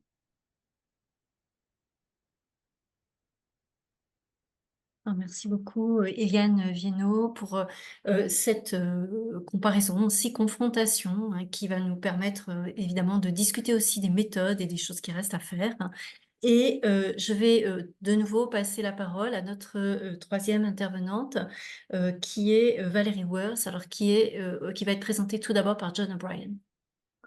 Valerie Worth-Stinianu is a professor of French at Oxford University and a fellow at Trinity College, Oxford, since 2009.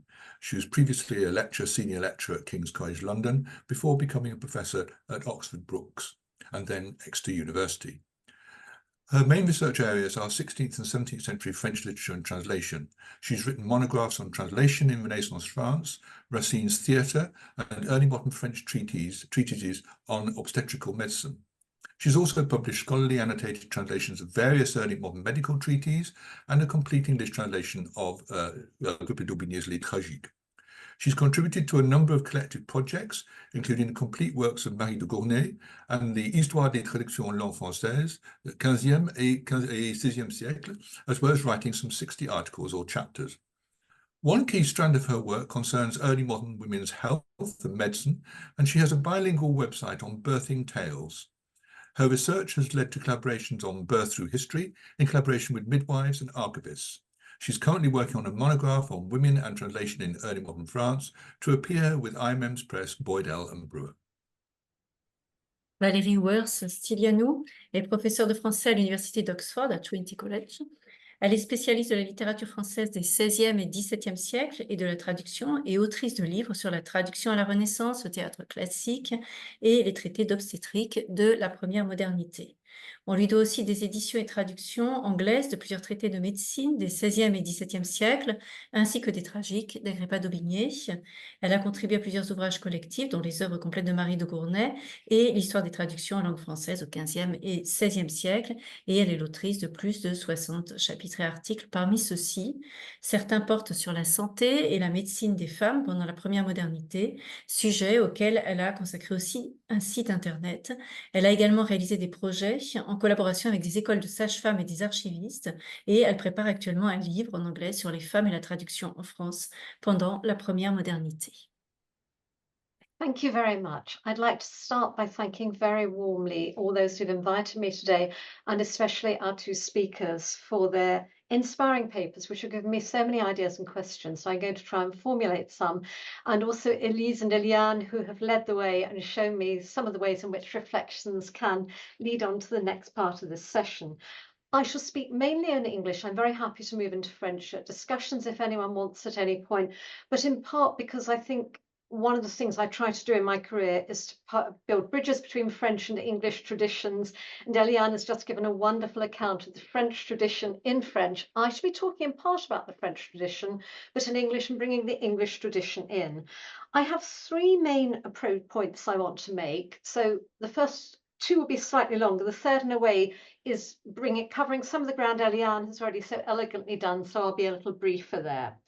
I came to this session as someone who's a historian, not by training. I'm a literature specialist by training, but almost I've become a historian of book history, of medicine, of literature, of culture. And I wanted to see what these different approaches gave me. I know the written works of Mary and Sylvie Leclerc.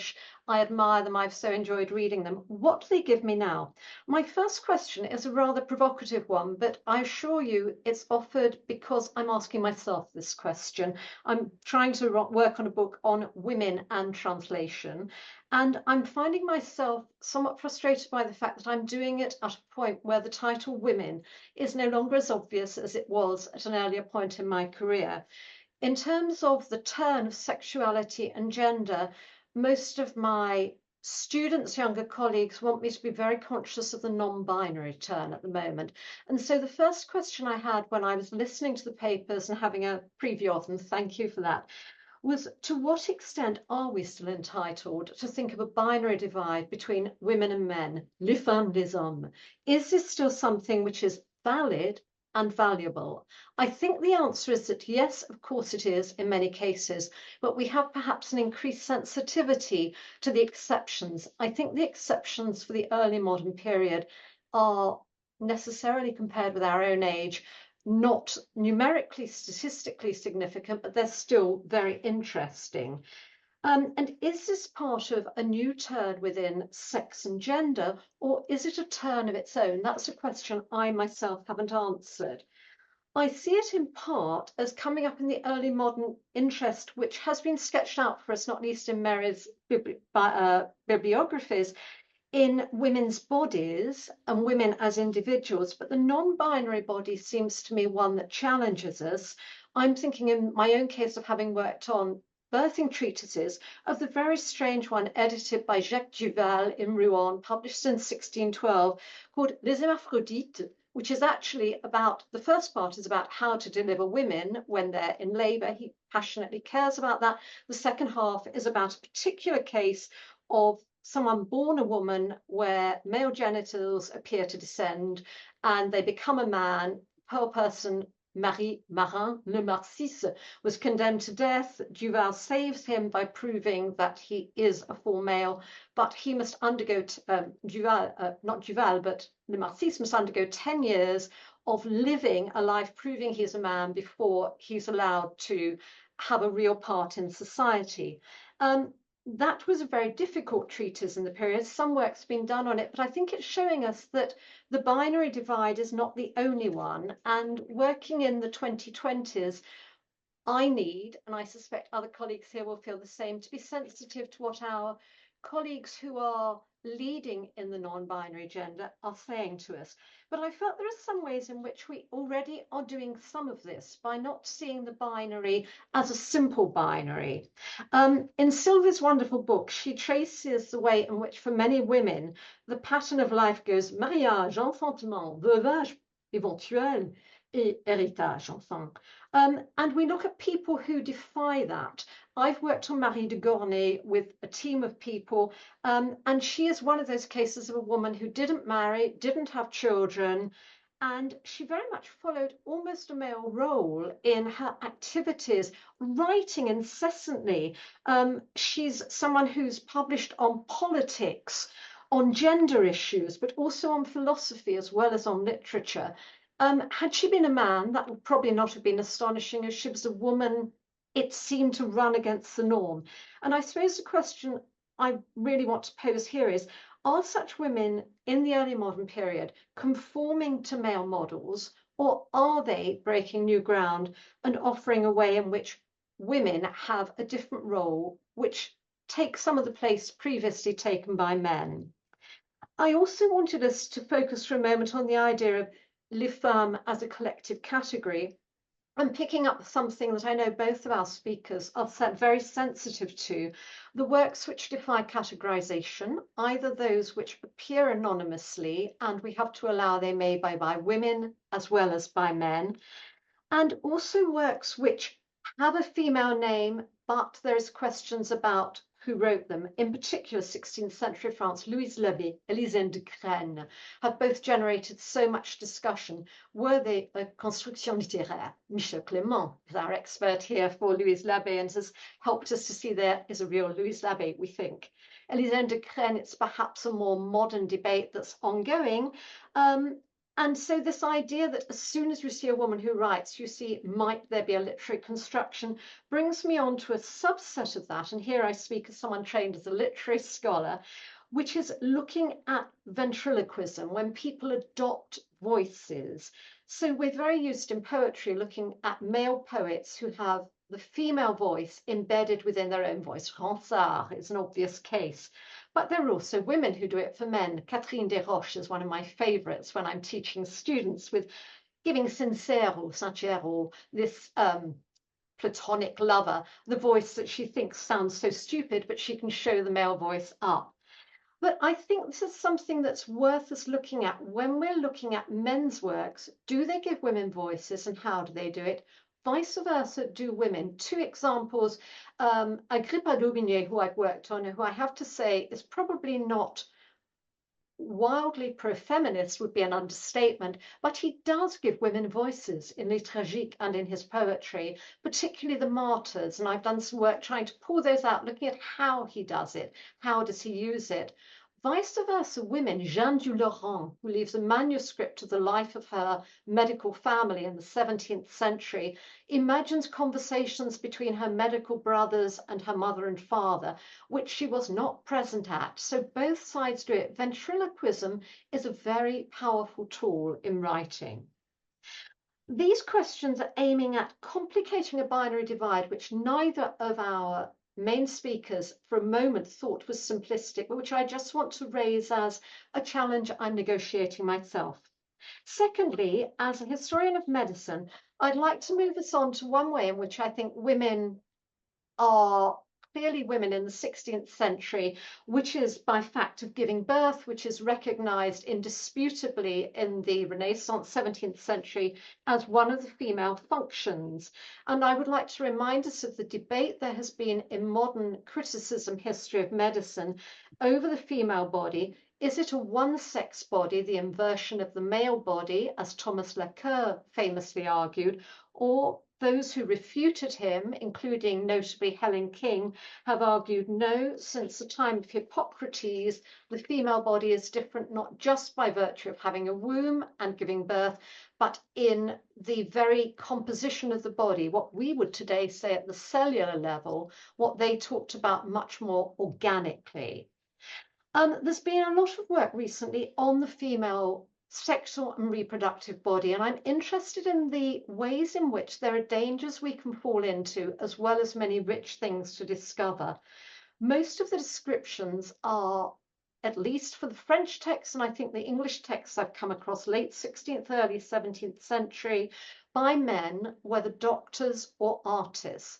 And that means that there has sometimes been a focus on what Elise talked about as women as sexual objects. So if we're looking at these texts, to what extent are we actually being drawn almost into a complicity with the voyeuristic, even pornographic male gaze? And I think it's something we need to negotiate. I'm very encouraged by the fact that modern criticism by young men as well as young women is so sensitive to this. I've just finished reading for review and think very highly of it, a book by Jérôme Laubner, which is actually on venereal diseases, Venus malade de la peste, but who is looking precisely at this danger of being drawn into the voyeuristic gaze in early 17th century France. Childbirth is an area for women and women alone, and I do want to make the claim here for this being an area that we need to look at if we're talking about women and gender. And this really leads me on to my third point, which overlaps with Eliane's. Is there a reason why that perhaps more was done early in Anglophone studies and in Francophone French studies on the role of women and gender? I think it's our American colleagues we must salute rather than England. We've rather piggybacked on it. France is certainly catching up, I agree, Eliane, and all the more force to the young French people who are doing so. But an example of the way in which I think there's still inequalities we need to catch up with is the availability of texts. The wonderful series Other Voices in Early Modern Europe has sometimes published English translations of 17th century works when there is no critical French translation. At best, if the works are short, they have wonderful facing page French English editions. But Louise Bourgeois, the French midwife who happened to deliver the future Louis XIII, is also the first woman midwife, as far as I'm aware, in Europe to write down her work as a midwife in her Observations diverses, first published 1609. And she really is arguing the case at a time female midwives are under threat for the first time from male surgeons, les accoucheurs, earlier perhaps than historians of medicine thought. That work is available in English translation, edited by Alison Lingo, translated by Stephanie O'Hara, a wonderful edition since, I think, 2017. We don't have a complete French edition of it. I wouldn't mind turning my hand to it at some time, but it's a big task. There is a partial edition by Colette Wynne, who's been heroic in what she's done, and François Rouget. They worked so well together. But the very fact that French people are turning to the English edition to read Louise Bourgeois with footnotes, which we all need, says to me something about the catching up game that's been happening. My final point, the conclusion I'm taking away, is that there are so many things here that are valuable today. Mary, thank you to me for one of your, for so many big things, but a small thing, where you talked about thematic roots. This resonated with me. I need to go and see the Prado again. But I think this idea of looking for the little ways in which women are woven into history we already know is so rich, and I shall certainly be following it and acknowledging your lead on that. Sylvie, I think your emphasis, tout ce que vous avez dit sur les archives, l'importance d'aller découvrir les petits détails des personnes connues, inconnues, et enfin de relire l'histoire pour trouver ce qui est dans les marges. Cela, pour moi, c'est à la fois passionnant, mais aussi très important. Je vous remercie de ce que vous avez montré là. C'est avec grand plaisir que j'ai lu votre livre l'année dernière. But to come back to English to finish, I think it is in the margins of both written, unwritten history, material history, where we can sometimes find the unwritten, that we're looking at the familiar to find the new. And that's the search on which we are all engaged, and I look forward to hearing other people's discussions. Thank you to everyone. Thank you, Valerie, and thank you, all the respondents. I'd now like to invite the speakers, if they wish, to pick up on any points, any questions that have been raised by the respondents. We have some time for that. Donc, j'invite les intervenantes à la discussion avec les répondants en réponse à leurs questions, si elles souhaitent.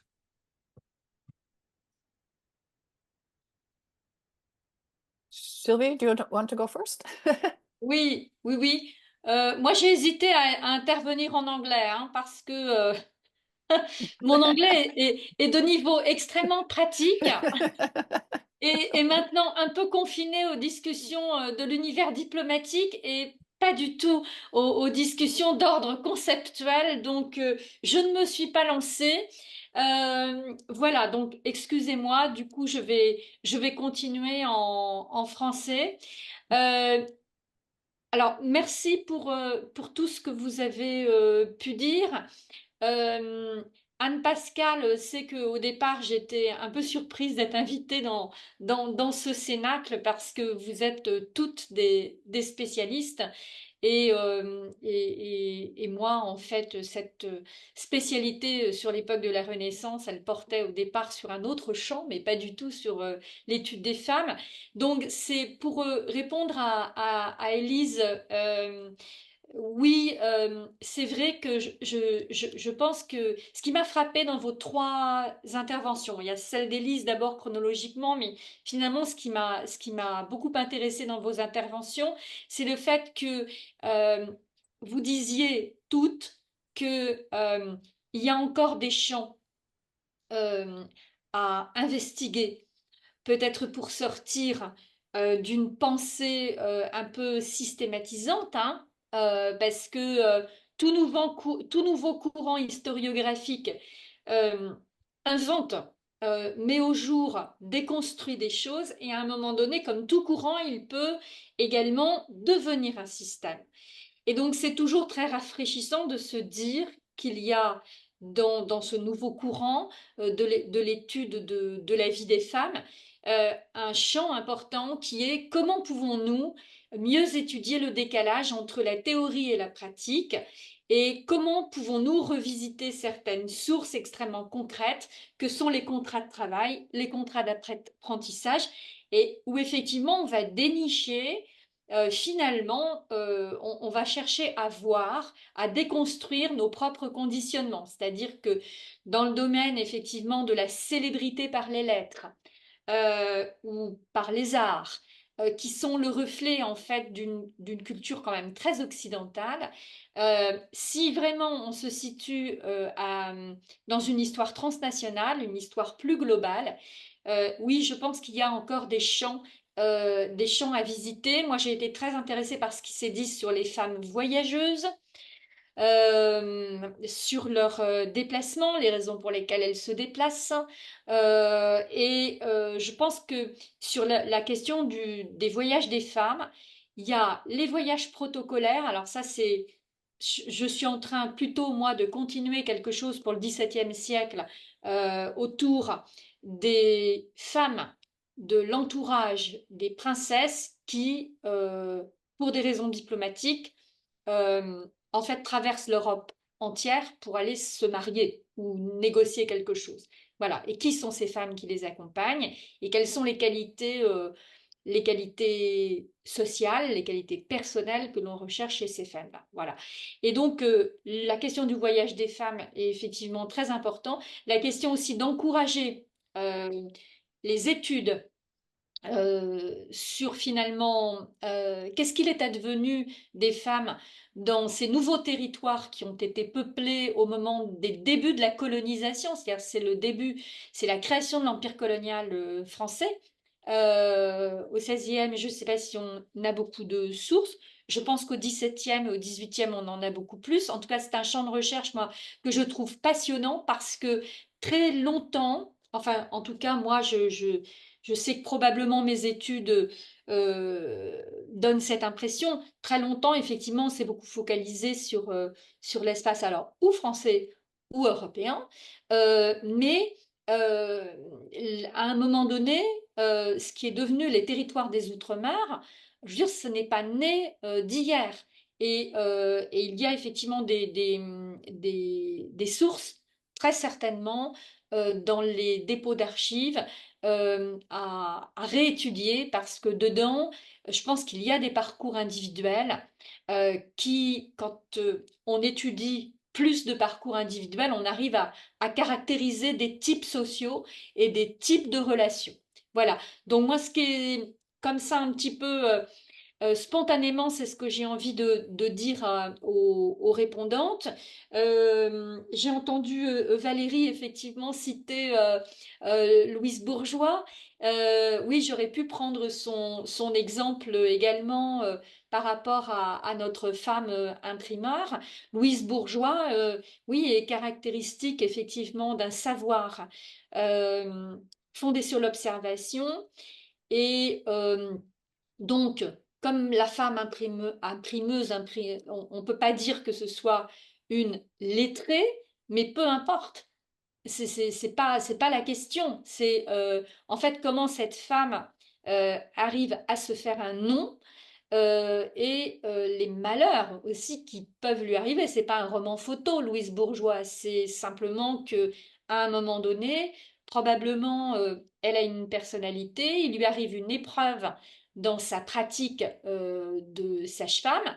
Cette épreuve semble assez vite exploitée, mais malgré tout, son œuvre continue effectivement à vivre. Donc c'est un cas très intéressant de femme non lettrée qui a eu essentiellement une pratique dans laquelle d'ailleurs elle fait, elle fait entrer de l'émotion, de la sensibilité, c'est écrit, voilà. Et finalement, après sa mort et après tous ses malheurs, eh bien, effectivement, elle est diffusée. Voilà. Elle a une seconde vie par toutes ces ressources numériques, puisqu'on est en capacité de comparer les différentes éditions, effectivement, et d'une certaine manière, la fortune critique. Voilà. Je pense aussi que ça, c'est un champ à développer de manière très transversale. C'est quelle est la réception de ces parcours de vie?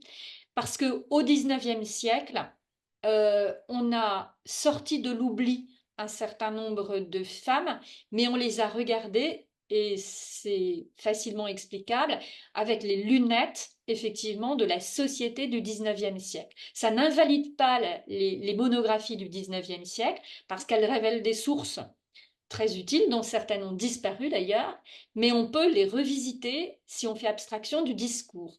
Voilà.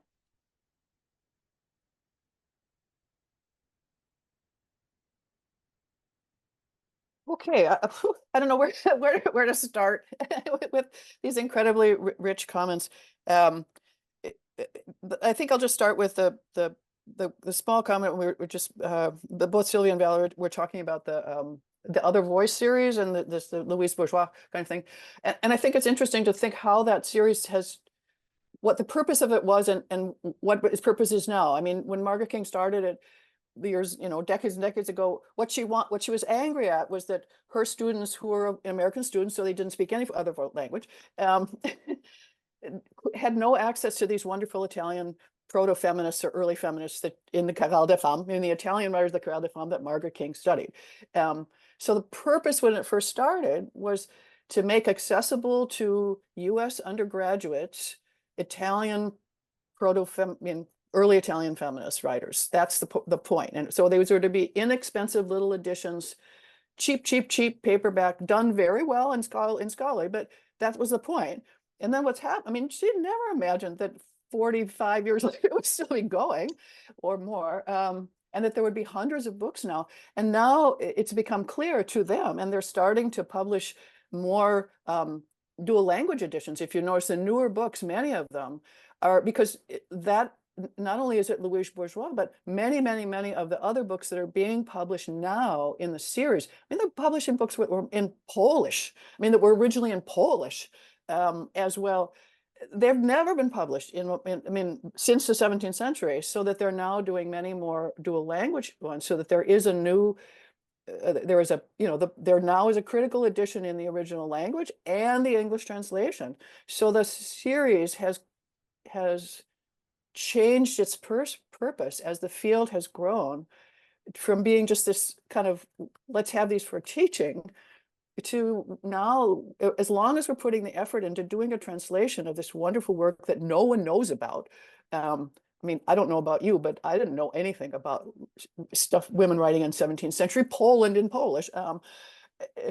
It's just one. So I think that that's the kind of sign of the way that both the internationalization and also the kind of these things, well, here's what we thought we really needed. And now 30 years later, we need something different because just because of that. So I think that has changed, and more. There are other series that are dual language, and they have dual language.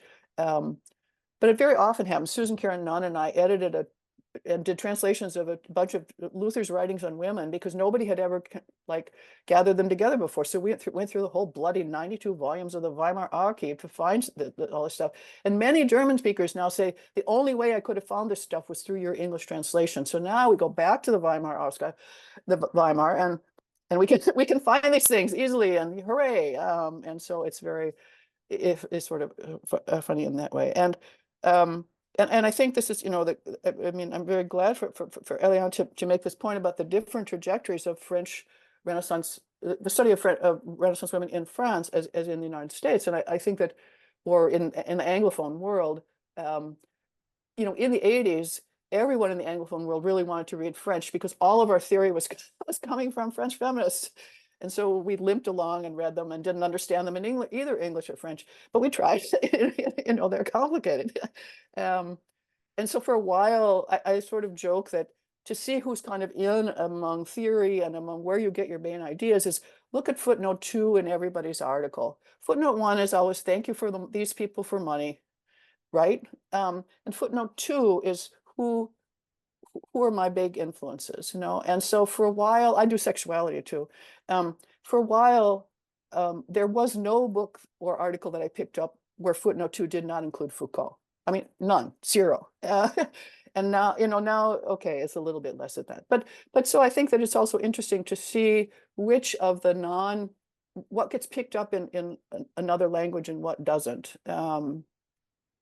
In language scholarship and others. And I think we really are, I said at the beginning, that we really are so often in linguistic silos. There were attempts done by some Italian people, maybe about 20 years ago to try to have kind of trilingual conferences in Italy, English, German, and French, English, German, and Italian.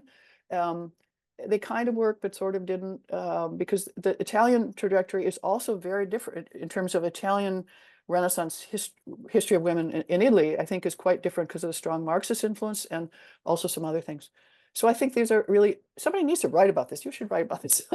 The different trajectories of the way what topics crop up as being important at what times, and how the timing of this, back to chronology, how the timing of what topics are sort of in and students want to do them are different in the different languages. And I think there's a difference also, as Valerie pointed out, between the US and England, just because there is, and the rest of the Anglophone world in there, which leads me into your comment, Valerie, about the binary divide. As you may have caught in the introduction to me, I just finished editing with Matthew Kiefler, who's a medievalist, a 4-volume Cambridge World History of Sexualities, it's plural, and we have 82 chapters by 91 authors in 23 countries. And if you want to talk about trying to bring together, historical methodological trajectories, and this is what Elise talked a little bit about too, of people who come from 20 different, South Africa and China and Nigeria and Latin America have a different trajectory, to try to bring these and have chapters by them. And we wrestled with, I can say many things we wrestled with, including which acronym to use for LGBT, all this kind of stuff, because we couldn't just have 92 different styles. I mean, this is simply not something that's possible in a Cambridge does not like that. You want to have something. So we had to be firm editors at some point and say, okay, this is what we're going to do. Sorry. But we did very much, there's a chapter on trans, and that weaves into many of our chapters that are about specific places and times. But we just sort of decided early on, and we explained it in our editor's preface, that we just couldn't, every single time the word woman or man was mentioned, we couldn't have woman identified, person identified as women, the kind of things that our students sometimes want us to do in a very thing, because it would have been tedious. So we just sort of said, this is what we have, and then here are the examples of non-binary people. They're there from our chapter on ancient Egypt, which is written by Urshmatik, to our chapter on 20th century Shanghai. I mean, they're all over the place, non-binary people. And we said we had to also point out that in some cases, because people are quoting sources, words crop up in the Cambridge History of Sexualities that now we don't use, sodomite, berdache. Those are just words that are either used in the sources or in earlier scholarly understandings of these things, and we're not just going to expunge them. So just be aware these are historical, and there we are with that. So I think, this is the people who do not, I've had a couple of students write master's theses on and want a dissertation. They're very interested in historical individuals, either in literature or in reality, or somewhere in between, who are non-binary. But I think that's something that it just becomes very tedious to kind of do that for a while. I mean, it's sort of like I tried once, because I was, some years ago, I was upset that there's this way of doing, there's writers and women writers, right? And there's artists and women artists, and it trips off your tongue like easily that way. And so we use women as an adjective in English. We don't say female, we say women artists, women writers. That's what it is. It's a weird way to use the word women, but we do. And it seems totally natural.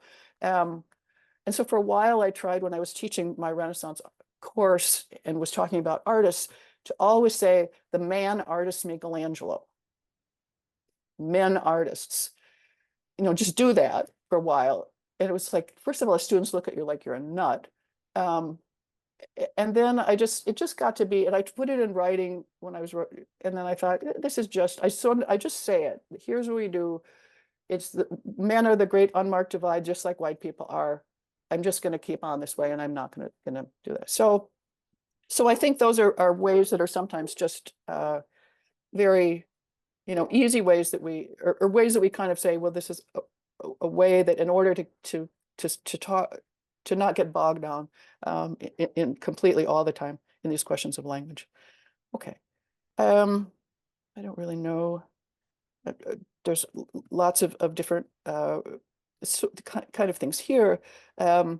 And I think thinking about several of you, both Eliane and Valerie, kind of pointed to also book history as a field. And I think that's another, as we think about what has interwoven with women and gender history, I mean, book history itself as a field, it's its own field. And I think that it also, there's some really interesting ways that people are now kind of inserting gender or trying to look at book history from the lens of gender, and also trying to look at gender history. Let's look at kind of, as you were talking, as I understood that, I mean, kind of looking at more clearly at books, both, I think I mentioned a little bit, books as both, what does the text say?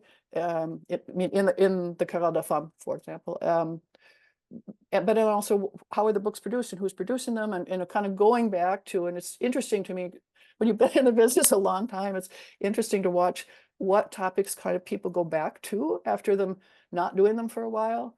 For a while, we didn't do anything with elite women because we didn't want to talk about elite women at all. And elite women were just totally passé.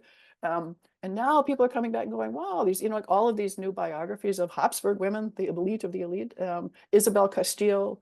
My book about the women in the Reformation is coming out, has a whole chapter on women rulers, because we think they really shaped the religious life in Europe, and we should talk about them. So we kind of circled back and said it's okay to focus on elite women. Not only do we have sources by them, but we can use the new tools that we have now to look at them in ways that we didn't think about looking at them even 20 years ago.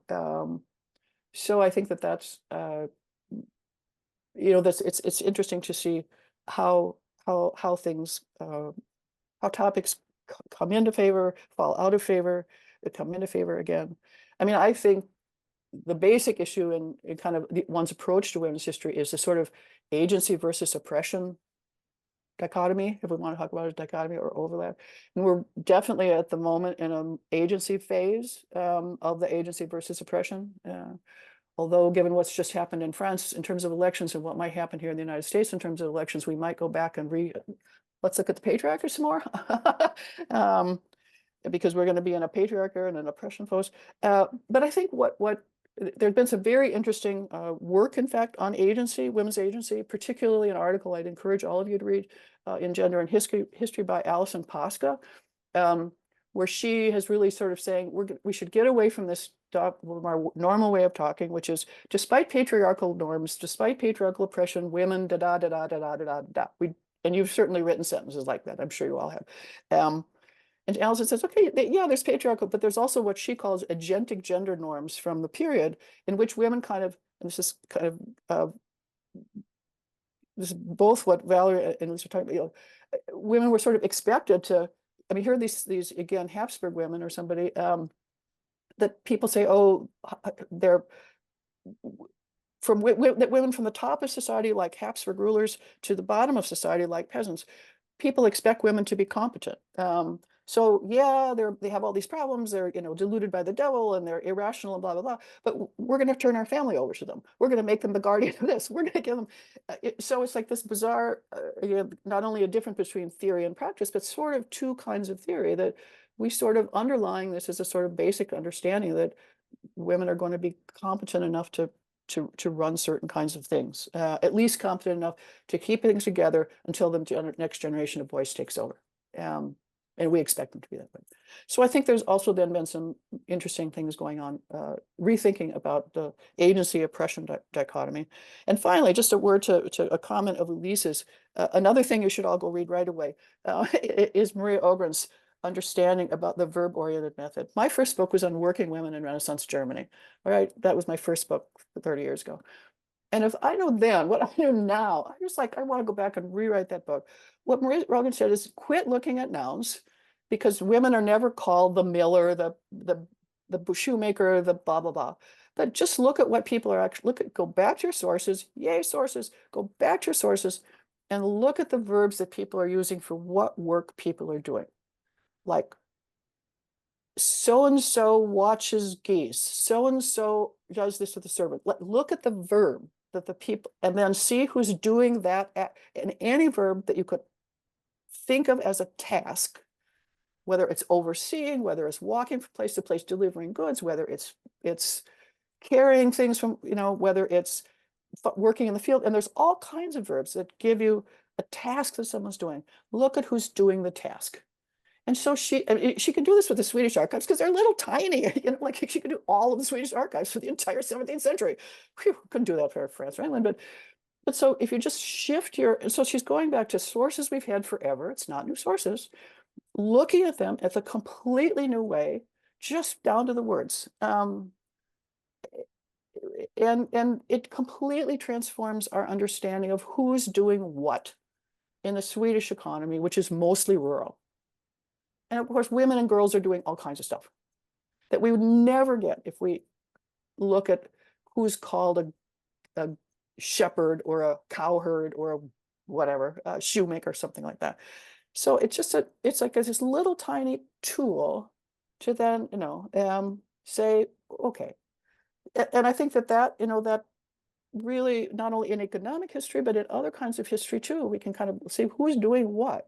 And I think that enables us then to kind of maybe break down a division between the theory about things and practice. Just look at who's actually doing what, who's bringing those cases to court, who's doing, what are they arguing, and who's doing what in the economy. And so I think that that's a way to think about a new way to think about kind of economic history. I don't know if it would work as much as intellectual and cultural history, but it might. And I think maybe the Prado's, to end with the Prado's wonderful exhibit. I mean, the Prado's exhibit is an example of how if you start to look at actions that are embedded in the sources that you have, you end up with a different history, because Noelia started to say, okay, like, who actually paid for this painting to get here, and how did it get here? And that's when women are just all over the place. So there's an example, I think, in terms of women's patronage networks that, but where one could use this kind of like a verb-oriented approach to a cultural and economic question, or cultural and intellectual question, I think, that can help us, even go back again to things we've studied for 40 or 50 years pretty well, that were kind of at the beginning of studying women in the Renaissance, which is the Querelle des Femmes, and that's kind of where it all started. And say, to take the tools we have now and approach those older issues in new ways. Thanks. Thank you. Pascal, on donne la parole au public, la discussion générale. Oui, pardon. Alors, est-ce que d'abord les répondantes ont, disons, envie de relancer, de répondre aux réponses en quelque sorte, ou est-ce que nous donnons directement la parole à la salle? C'est peut-être mieux de donner la parole On va donner la parole à la au salle. public, hein. Alors voilà, donc avez-vous des questions?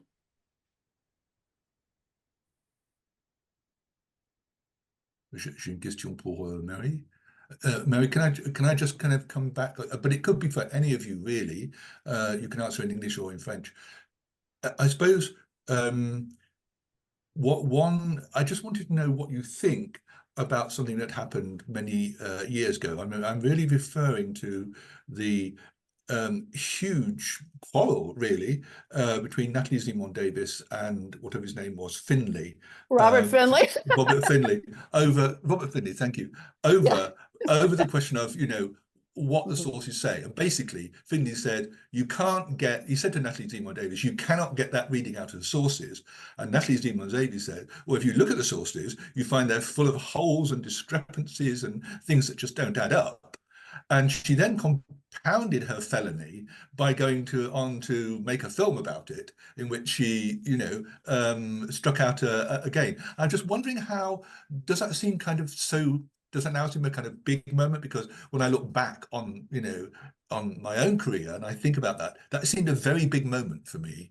Does it still seem so big, or I don't know whether you have any personal reflections on that?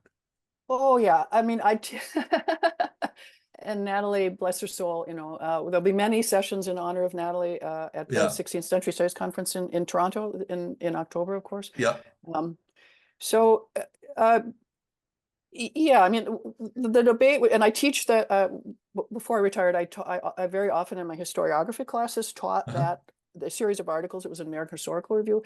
And it's really a question for those of you who haven't read it recently. It's about the kind of the limits of the historical imagination. Yeah. When can you, Finlay was chiding her for trying to get inside the head of Bertrand de Rolles and saying, basically, here, and of course I'm on the Natalie side, so you got to understand my standpoint, is basically what Natalie said is that in her, and she did the film before she did the book. I think we sometimes flip them around. She was the historical advisor to the Return of Martin Guerre before she wrote her book.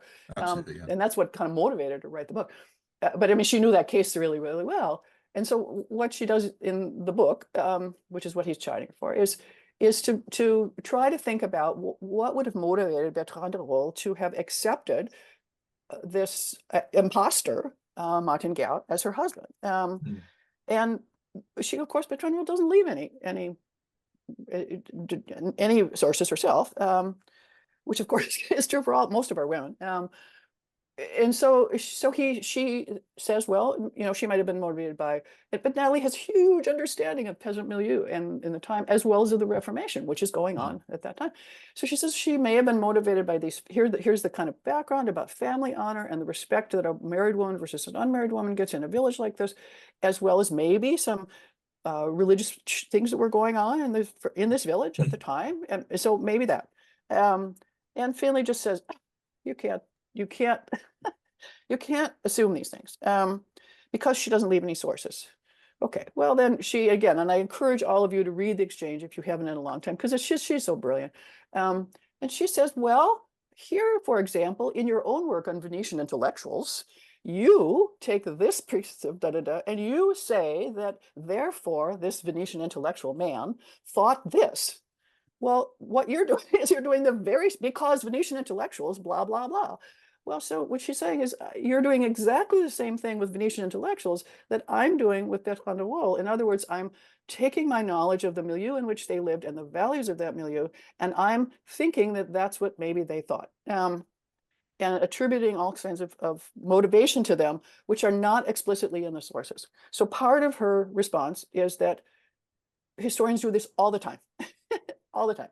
We write things that we are not explicitly in our sources, partly to be interesting, you know, partly because we know certain things. You know, if this is happening, the wind is blowing really strongly. The source does not say the wind is blowing really strongly, but we can say that because this is happening, you know. So I think that that's, so I think, getting to your question, I think the question of the limits of the historical imagination are still questions that we all ask ourselves. I mean, I wrote a book, The Marvelous Hairy Girls, about three sisters who had what we call now hypertrichosis. They were very hairy, and so was their father. Not a single source from these girls survives whatsoever. So I wrote a whole book about people who left no sources, which is true of most girls and women that I know. And some people didn't like it because of that. But I said, you know, you can see I get very worked up, but I shouldn't have asked me. You know, if we say, especially looking at women, if we say, well, the only thing that we can have are things that are absolutely in the sources, what is the point of learning all about the milieu in which all of these people live? Because that's how we can understand, you know, in my book of Marvelous Hairy Girls, the father is hairy, he comes to the Canary Islands or whatever, and he moves to the French court, where he marries a normal Parisian woman. We know this. I know that would have been a Catholic marriage ceremony, even though, and I know, in fact, getting to your midwife thing, I know the wife has 5 children then. I know that there was a midwife that was at those births. They were at the French court. I mean, do we have any sources about this? No. But it could not have been any other way. So I think that's a question that we still have, and it's made more complex. And this is something I think that Elise talked about, or that a number of people have talked about, that Sylvie talked about as well. When we start to do global history, to do transnational, some sort of thing, then we're not only looking at people, large groups of people for whom there are no written sources at all, and we're always looking through filtered kinds of things. So it's even more a question. It's a question always with looking at women. It's a question then of looking at people who, you know, people outside of Europe who didn't leave any kind of written record. So I think, actually, getting back to your original question, or I think that it really is now a question that global historians ask a lot, is how do we get at the experience, and we did today, and I think, how do we get at the experience of people whose only voices that come down to us are so deeply filtered. And of course, if it's a woman, then it's filtered with yet another filter. So Thank you. Thank you. Probably longer than you ever wanted, but No, it's fine. Well, thank you. Yeah. Autre question? Je peux bien poser. Ah, Oui. Ulrich. Michel. Ah, Ulrich, alors. Ulrich, oui. Ulrich d'abord et puis Michel Oui, après. merci. C'est une question pour Sylvie Leclerc et Eliane Viennot. Mary vient de mentionner une dichotomie, la dichotomie entre l'agentivité et le statut de victime d'oppression. Est-ce qu'on peut jamais sortir de cette dichotomie? Est-ce qu'on sera toujours dans le cas où soit agent, soit victime? Ou est-ce qu'il y a un troisième terme? Comment est-ce que vous pensez la chose? Moi, je peux répondre. Justement, je pense qu'on peut tout à fait sortir de ça, parce que si on n'en sort pas, on crée des nouveaux préjugés. Et soit on tombe dans le misérabilisme, soit on tombe dans le sensationnalisme, et c'est pas le but. En fait, il faut rester très humble par rapport aux sources qu'on a le temps d'exploiter, ou plus ou moins. Ce qui permet, je crois, de sortir des stéréotypes, hein, parce qu'on peut tous arriver à ça. Si on intellectualise trop et si on schématise trop, c'est justement le fait de se dire que même quand on apparaît comme une victime et qu'on peut l'être sur certains aspects de son parcours de vie, on ne se réduit pas à ça. Et il faudrait véritablement être pendant toute sa vie frappé d'adversité de manière permanente pour se trouver réduit à néant et sans aucune capacité d'agir. Voilà.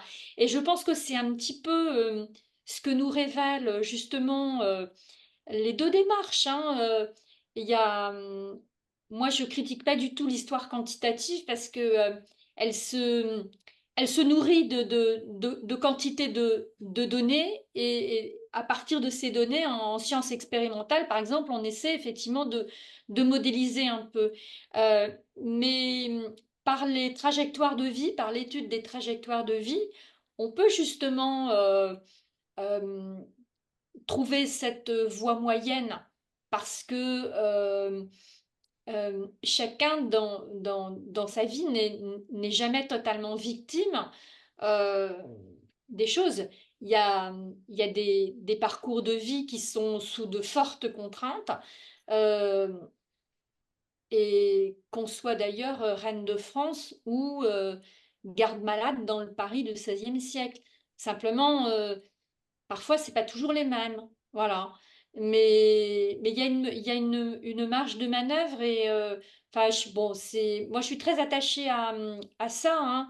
De toute façon, j'ai rien inventé. Les philosophes antiques le disaient déjà, hein, que c'est le manuel d'Épictète. Hein. Donc, il y a bien une possibilité à un moment d'agir même sous la contrainte. Et je pense que c'est véritablement ça que nous révèlent beaucoup de parcours de vie. Voilà. Alors, si je peux répondre, est-ce qu'on m'entend? Oui. Moi, je pense que la solution, elle est dans je ne sais pas si ça va être satisfaisant, mais de tenir les deux bouts du spectre. C'est-à-dire que d'une part, on ne peut pas, on doit écouter ce que disent les sources, ce que disent les gens de l'époque, ce que disent les femmes. On ne sait pas encore assez suffisamment ce que disent les femmes, ce que disaient les femmes, ce qu'ont écrit les femmes. Il faut observer les marges de manœuvre des femmes qui sont évidemment, qui ne se réduisent pas du tout à des contraintes, ou plus exactement, elles font avec les contraintes. Mais il faut observer aussi l'importance de leurs alliés, parce que toutes les femmes qui ont réussi à faire quelque chose ne l'ont pas réussi toutes seules. Donc il y a des désaccords au sein des groupes d'hommes qui organisent la domination masculine. Et en même temps, on ne peut pas nier, on ne peut pas se focaliser que sur les exceptions qui ont réussi à dire quelque chose.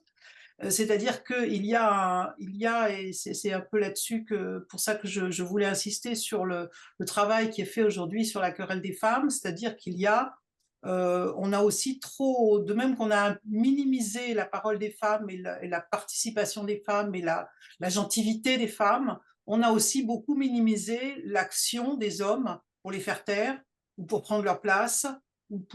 Et ça fait partie des choses qu'il faut étudier absolument, c'est-à-dire cette construction, l'oppression des femmes, ça ne vient pas du fond des âges seulement, ça en vient en partie, mais c'est reconstruit à chaque période, et notamment à la période de la Renaissance. La période de la Renaissance est une énorme productrice de normes, de textes normatifs, avec un consensus qui semble très très fort entre les dirigeants, entre les dominants, pour pouvoir accentuer leur domination. Ce qui fait que quand on observe, je sais pas moi, la capacité juridique des femmes, eh bien, on voit qu'elle faiblit dans toutes ces périodes, leur capacité à travailler dans les métiers, à occuper des places dirigeantes dans les métiers faiblit, voire disparaît dans certains métiers à la Renaissance. Donc ça, il me semble que voilà, c'est un peu les deux jambes hein, du personnage. Il faut les regarder toutes les deux. Il y a à la fois une extraordinaire résistance des femmes, de femmes, d'hommes aussi, qui ne sont pas d'accord avec le mainstream, on va dire. Et en même temps, il y a cette construction de la légitimité à la domination masculine qui, me semble-t-il, n'est pas assez étudiée non plus. Hein.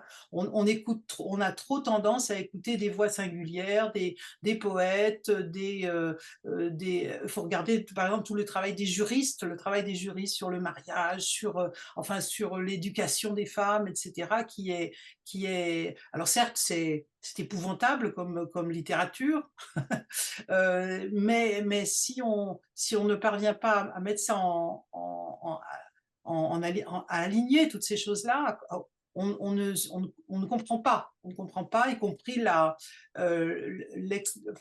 l'énergie que les femmes ont mise du haut en bas de la société, hein, à construire des contre-discours, à faire écrire, par exemple, de l'histoire des femmes. Toutes les grandes princesses font recopier Christine de Pisan. Certes, elle n'est jamais étudiée, elle n'est jamais imprimée. Elle n'est pas imprimée, en tout cas pas la Cité des Dames, mais elle est dans toutes les bibliothèques de femmes, de dirigeantes. Donc il y a tout ça. Je ne sais pas si je réponds à ta question, Ulrich, mais je pense que c'est vraiment ces deux pôles qu'il faut arriver à tenir ensemble et à investiguer ensemble, parce qu'ils sont producteurs de ce qui s'est passé à cette époque. Oui, si je peux compléter ce que dit Eliane Viennot, c'est vrai que moi, dans l'étude que j'avais faite d'un groupe masculin en pleine ascension sociale, qui étaient les notaires et secrétaires du roi, c'est eux-mêmes qui construisent, qui prennent part à la construction de cette identité masculine parce que ils en ont besoin pour s'affirmer comme étant des personnages totalement indispensables à la construction de l'État en France. Et que à un moment donné, il faut qu'il se trouve une légitimité de groupe dominant et comme conséquence secondaire, et bien en réalité, c'est eux les plus grands fans en fait de ce discours tenu par les juristes. Et c'est une noblesse plus récente qui veut s'installer véritablement au premier rang. Et donc, par exemple, des libertés que les aristocrates, que les femmes aristocrates pouvaient se permettre dans les familles de notaires et secrétaires du roi, c'est beaucoup moins le cas. Voilà. Merci beaucoup. Alors, il y avait une question de Michel Clément, je crois. Oui, j'avais une question qui s'adresse à toutes les intervenantes concernant l'histoire de la langue. Il me semble qu'on a assez peu parlé de l'histoire de la langue.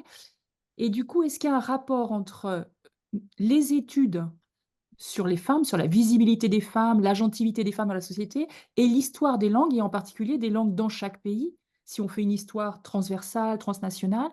Et du coup, c'est pour reprendre une des questions d'Eliane Viennot, la dissymétrie entre ce qui se passe dans les pays anglophones, qui sont plus avancés, pas comment le dire, c'est idiot de le dire comme ça, mais qui ont plus travaillé que les pays francophones. Est-ce que ça ne s'explique pas par la moindre présence du féminin dans la langue, la plus difficile présence du féminin dans la langue en français que par rapport à la langue anglaise? Alors moi, si je peux dire juste un mot, puisque je travaille sur ce sujet depuis bientôt 20 ans, enfin, ce serait à investiguer sous cet angle-là, mais moi j'analyse la grande réticence du milieu intellectuel français, en tout cas au XXe siècle, parce que ça se discuterait avant, hein, à travailler sur l'histoire des femmes. je l'analyse en lien avec la culture française, la culture machiste française, la culture qui est plutôt celle où je ne vois pas tellement les histoires de langue, moi, personnellement, moi qui m'intéresse beaucoup aux affaires de langue, je ne la vois pas tellement là. Ce que j'observe, c'est la construction d'une culture masculiniste d'élite en France depuis le XVe siècle pour justifier la loi salique, pas pour justifier le fait que les femmes n'ont rien à faire dans les sphères du pouvoir. Et je pense que ça pèse plus chez nous qu'ailleurs, parce qu'on a 5 siècles de construction, de discours, de justification pour lutter contre la gynécocratie, comme dit Bodin au XVIe siècle. Voilà, on a hérité de ça, on a un mal fou à s'en sortir, et les élites d'aujourd'hui continuent à être, de mon point de vue, prisonnières de ce fatras énorme de livres qui ont été écrits pour dire que les femmes sont épouvantables en politique, qu'elles sont des catastrophes, chaque fois qu'elles ont été au pouvoir, c'était par effraction, et on a beaucoup de mal à se sortir de là. Est-ce que la structure du français y est pour quelque chose? Non, je pense que c'est plutôt le contraire, c'est-à-dire c'est le fait qu'il y a eu un travail à partir du XVIIe siècle ce que moi j'appelle la masculinisation de la langue, qui est liée au fait que les élites trouvaient que la langue n'était pas assez sexiste, la langue était trop porteuse de l'égalité. La langue d'avant le début du XVIIe siècle parle des femmes et des hommes avec beaucoup plus d'égalité que la langue qui va être normée par notamment l'académie, mais pas seulement, enfin je veux dire tous les intellectuels autour de l'académie. Donc j'ai l'impression que le déséquilibre très important dont nous avons hérité dans notre langue est plutôt une construction de ces hommes qui ont essayé sur tous les terrains d'augmenter la légitimité de la domination masculine. Donc ils l'ont fait dans le droit, ils l'ont fait dans le domaine du travail, ils l'ont fait dans la littérature, ils l'ont fini par le faire, parce que je crois que c'est le dernier domaine qui est investigué dans ce sens-là, ils ont fini par le faire dans la langue. C'est plutôt comme ça que je vois les choses.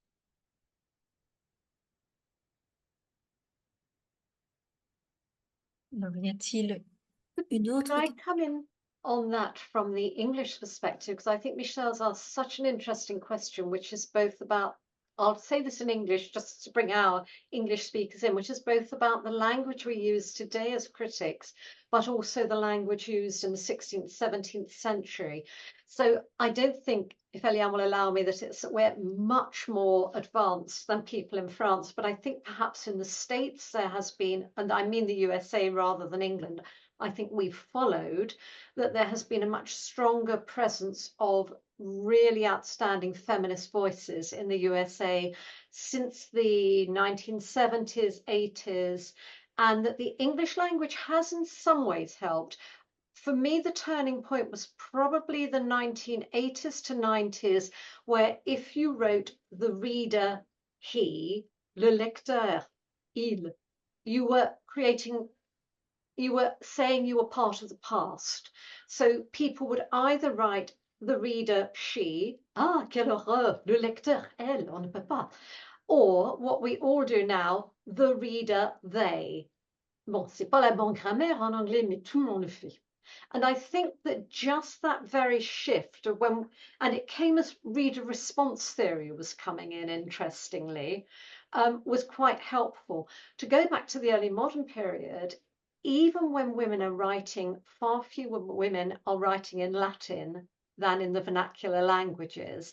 And I think that's the other thing that we're looking at, that yes, of elite women, some have some Latin, even fewer have some Greek, but most of the women I'm finding as I'm looking at translations are working between vernaculars, where I'm reading, thanks to the work of people like Sylvie in part, about education of women, there is a lot of emphasis on the modern languages in the curriculum. So the boys might be learning Latin while the girls are learning Spanish and Italian.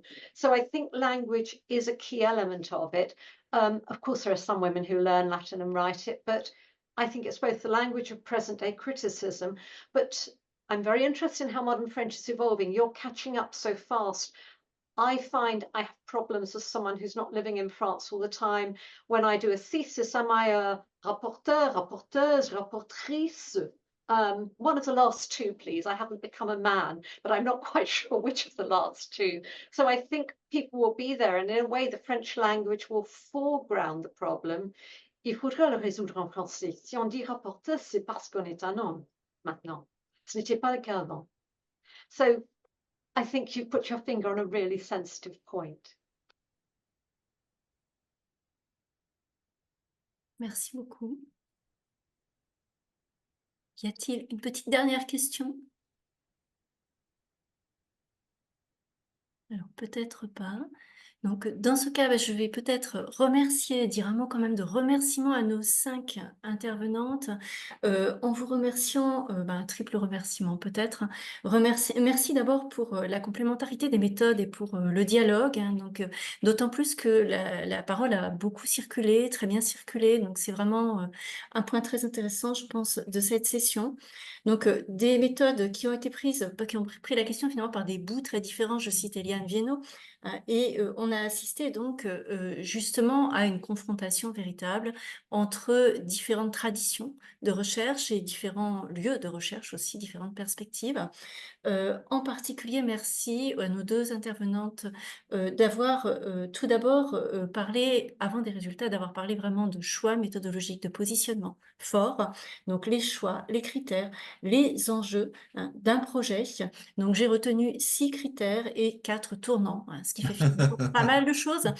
Voilà, donc on revient fort finalement quand même de 10 points importants à retenir, avec une invitation peut-être à sortir et aussi à entrer dans différents lieux. Donc, sortir peut-être des exceptions pour découvrir disons, des situations de domination générale, mais sortir aussi disons, des cas connus, des figures d'exception comme sont les reines, par exemple, pour s'intéresser à des figures particulières, sortir de Paris également, et puis finalement aller chercher comment dire, une histoire qui se cache, enfin qui est les évolutions d'un champ qui à la fois se cache dans les détails et est un continent.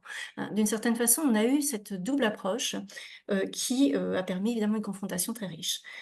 Deuxième point, merci pour la perspective critique et globale à la fois, qui a permis un certain nombre de renversement des préjugés, renversement des représentations et des idées sur cette histoire des femmes, dont je retiens que mieux étudier l'histoire des femmes, c'est être mieux historien, tout simplement, en plus de tous les enjeux, disons, qui sont attendus. Et enfin, merci pour le recul, pour les perspectives aussi méthodologiques.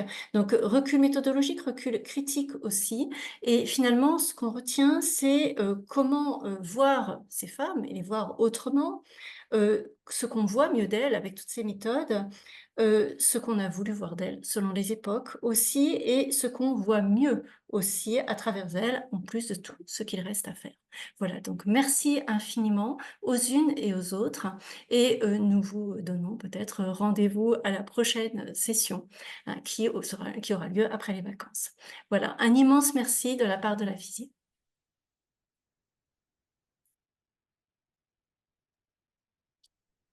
Alors,